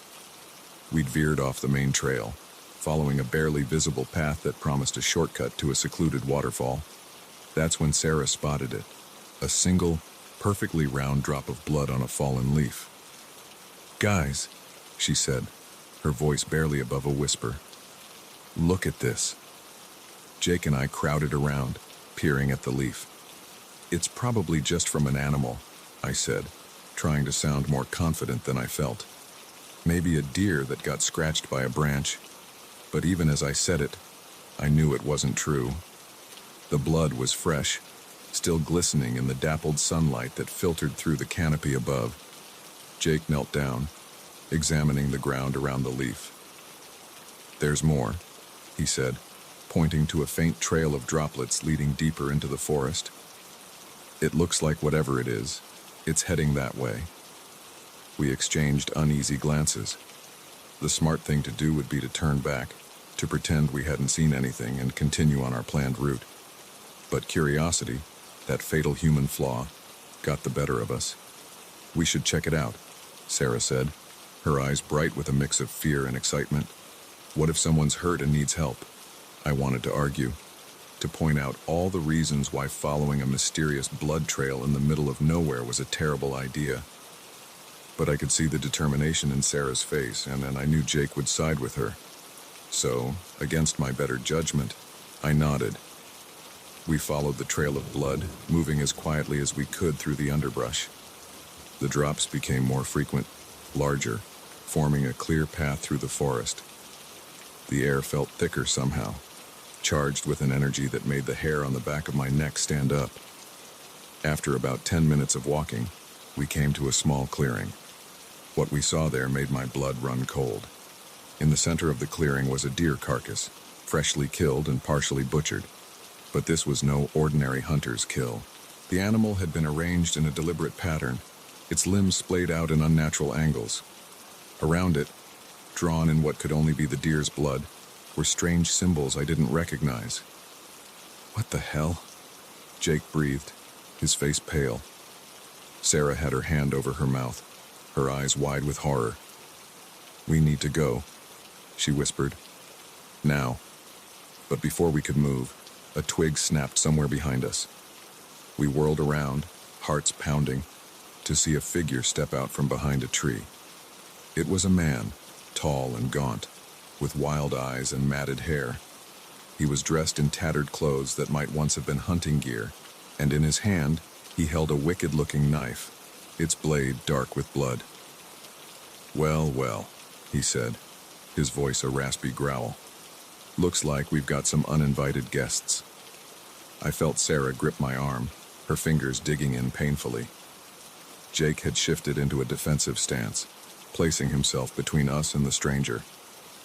"We're sorry," I said, trying to keep my voice steady. "We didn't mean to intrude. We'll just be on our way." The man's face split into a grin, revealing yellowed teeth. "Oh, I don't think so. You've seen too much now. Can't have you running off and telling tales, can we?" As he spoke, more figures emerged from the trees around us. 3, 4, 5 of them, all with the same wild look, all armed. We were surrounded. What followed was a nightmare of fear and desperation. We ran, crashing through the underbrush with no regard for stealth or direction. All that mattered was getting away from those men and their mad rituals. I could hear them behind us, their shouts and the crashing of their pursuit spurring us on. My lungs burned, and branches whipped at my face, but I didn't dare slow down. We burst out of the tree line onto a rocky outcropping overlooking a steep ravine. The drop was easily 100 feet, with a rushing river at the bottom.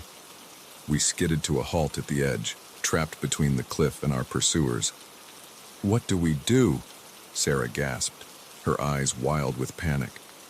Jake was looking frantically around, searching for an escape route. "We can't go back," he said. "They'll catch us for sure." I peered over the edge of the cliff, my stomach lurching at the dizzying drop. "We can't jump either. It's too far." The sounds of pursuit were getting closer. We had seconds, at most, before they would be upon us. That's when I spotted it. A narrow ledge running along the cliff face, just wide enough for a person to edge along. It disappeared around a bend in the rock, potentially leading to a way down. "There," I said, pointing. "It's our only chance." Sarah looked at the ledge, then back at the forest, where we could now see movement among the trees. "Are you insane? We'll fall." "We don't have a choice," Jake said grimly. "It's that or face those maniacs." With no time left to argue, we began to edge our way along the ledge. The rock was slick with spray from the river below, making each step treacherous.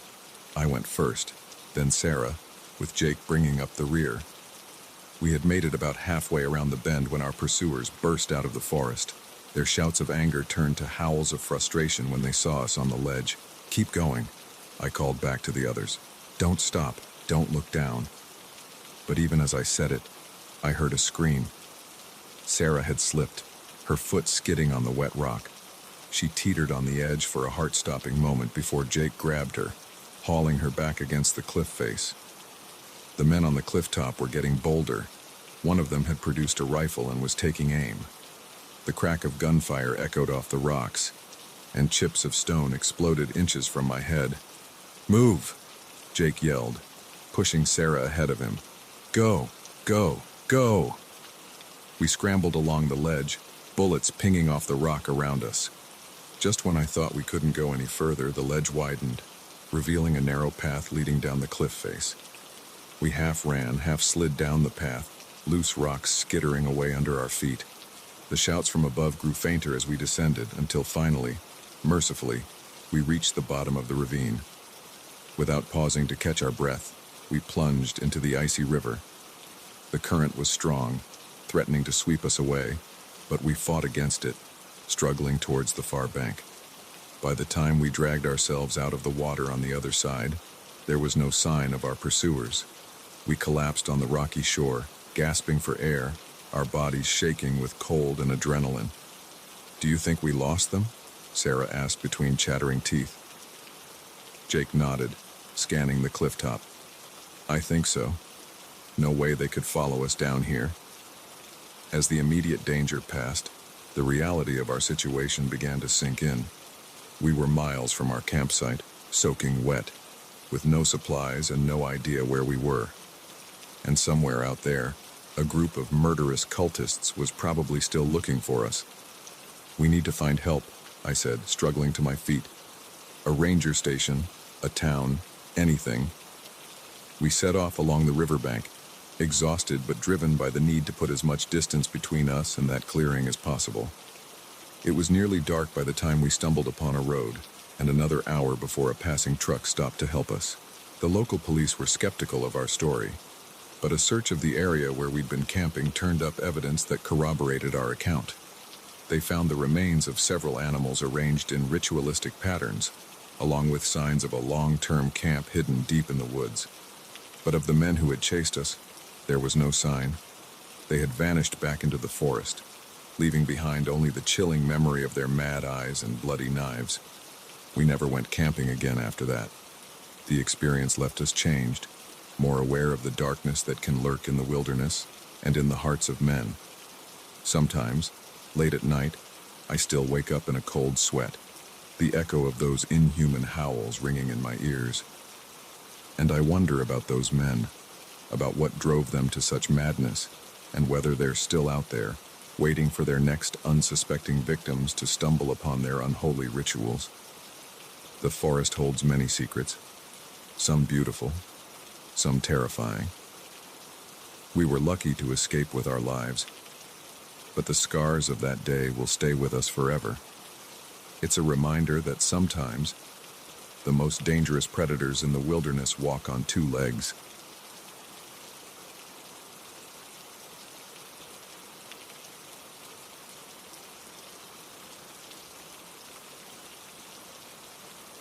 The first thing I noticed about him was the blood.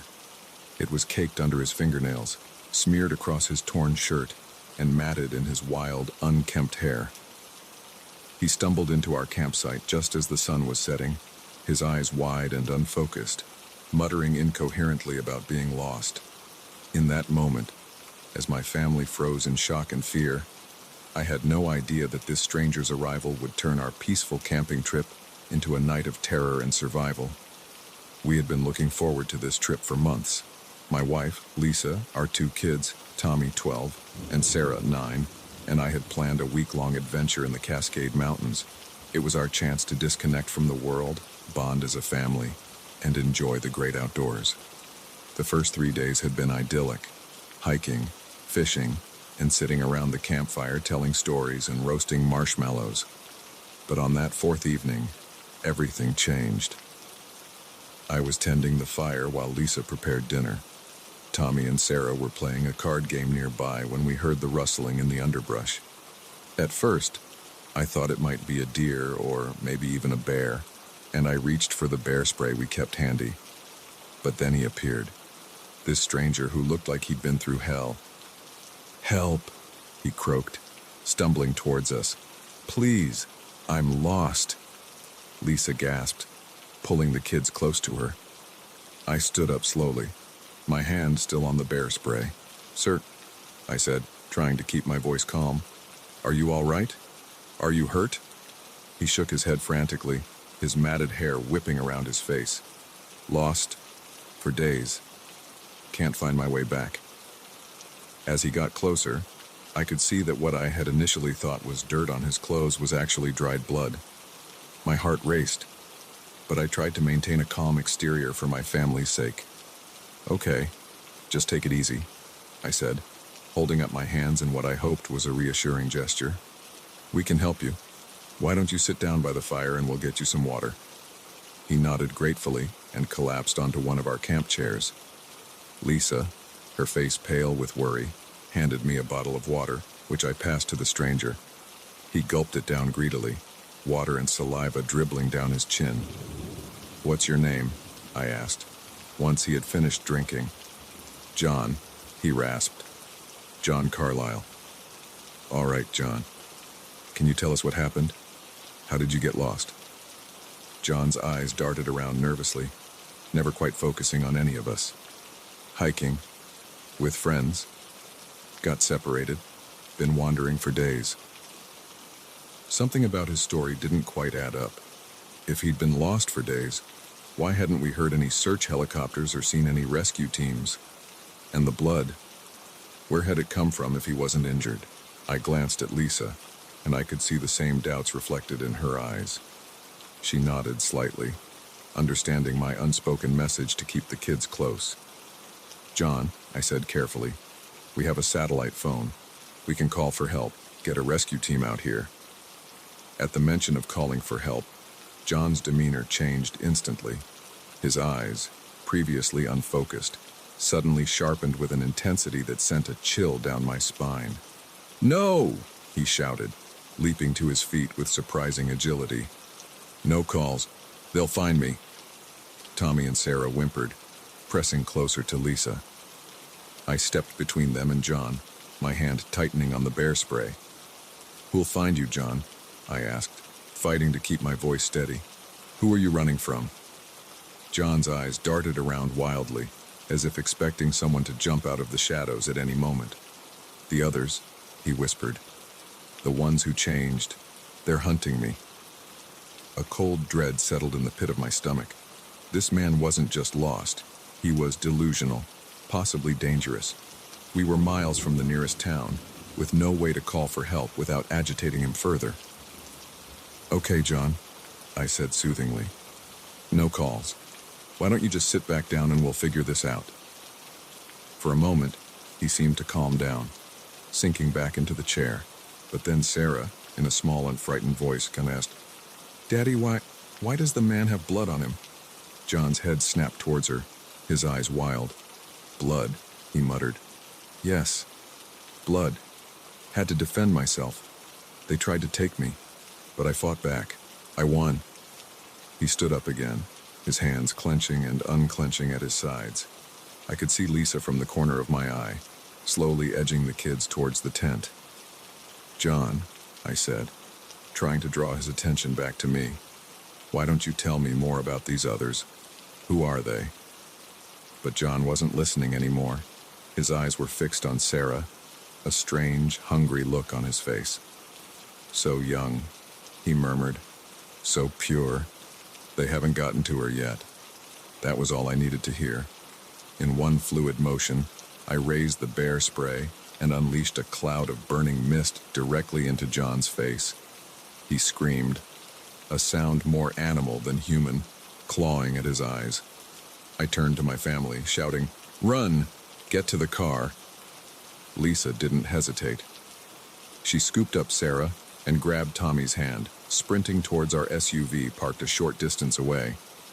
I stayed behind, keeping myself between them and the howling, thrashing John. But even blinded and in pain, John was unnaturally strong. He lunged forward, catching me off guard and tackling me to the ground. We grappled in the dirt, his hands clawing at my face, trying to gouge my eyes. I could smell his rancid breath, see the madness in his bloodshot eyes. "You can't stop it," he screamed. "The change is coming for all of us." With a surge of desperate strength, I managed to knee him in the stomach and push him off. I scrambled to my feet and ran, not daring to look back. I reached the car just as Lisa was starting the engine. I dove into the passenger seat, yelling, "Go, go, go." Lisa floored it, the SUV fishtailing on the uneven forest road. In the rearview mirror, I could see John chasing after us, moving with an inhuman speed that sent fresh waves of terror through me. We sped through the darkening forest, the trees a blur on either side. The kids were crying in the back seat, and I could hear the panic in Lisa's breathing as she navigated the treacherous road. "What was wrong with that man, Dad?" Tommy asked between sobs. "I don't know, buddy," I said, trying to sound calmer than I felt. "But we're safe now. We're going to be okay." But even as I said it, I wasn't sure I believed it. The image of John's wild eyes and blood-stained hands was seared into my mind, and his words echoed in my ears. The change is coming for all of us. We drove through the night, not stopping until we reached the nearest town. We went straight to the police station, where we spent hours giving statements and descriptions. They sent out search parties, but they never found John Carlyle. They did, however, find our campsite destroyed, with strange symbols drawn in blood on the trees surrounding it. In the days and weeks that followed, we tried to put the incident behind us. We told ourselves it was just a chance encounter with a disturbed individual, nothing more. But sometimes, late at night, I find myself wondering about John and the others he spoke of. I think about the fear in his eyes, the conviction in his voice when he talked about the change, and I can't help but glance out the window, half expecting to see a wild-eyed figure emerging from the shadows, coming to finish what he started in those woods. We don't go camping anymore. The kids say they're too old for it now, but I know the real reason. The wilderness, once a place of peace and adventure for our family, has become tainted with the memory of that night. And sometimes, when the wind howls and the shadows grow long, I find myself wondering if John was right. Is there something out there, something changing, something hunting? And if there is, how long before it finds us again?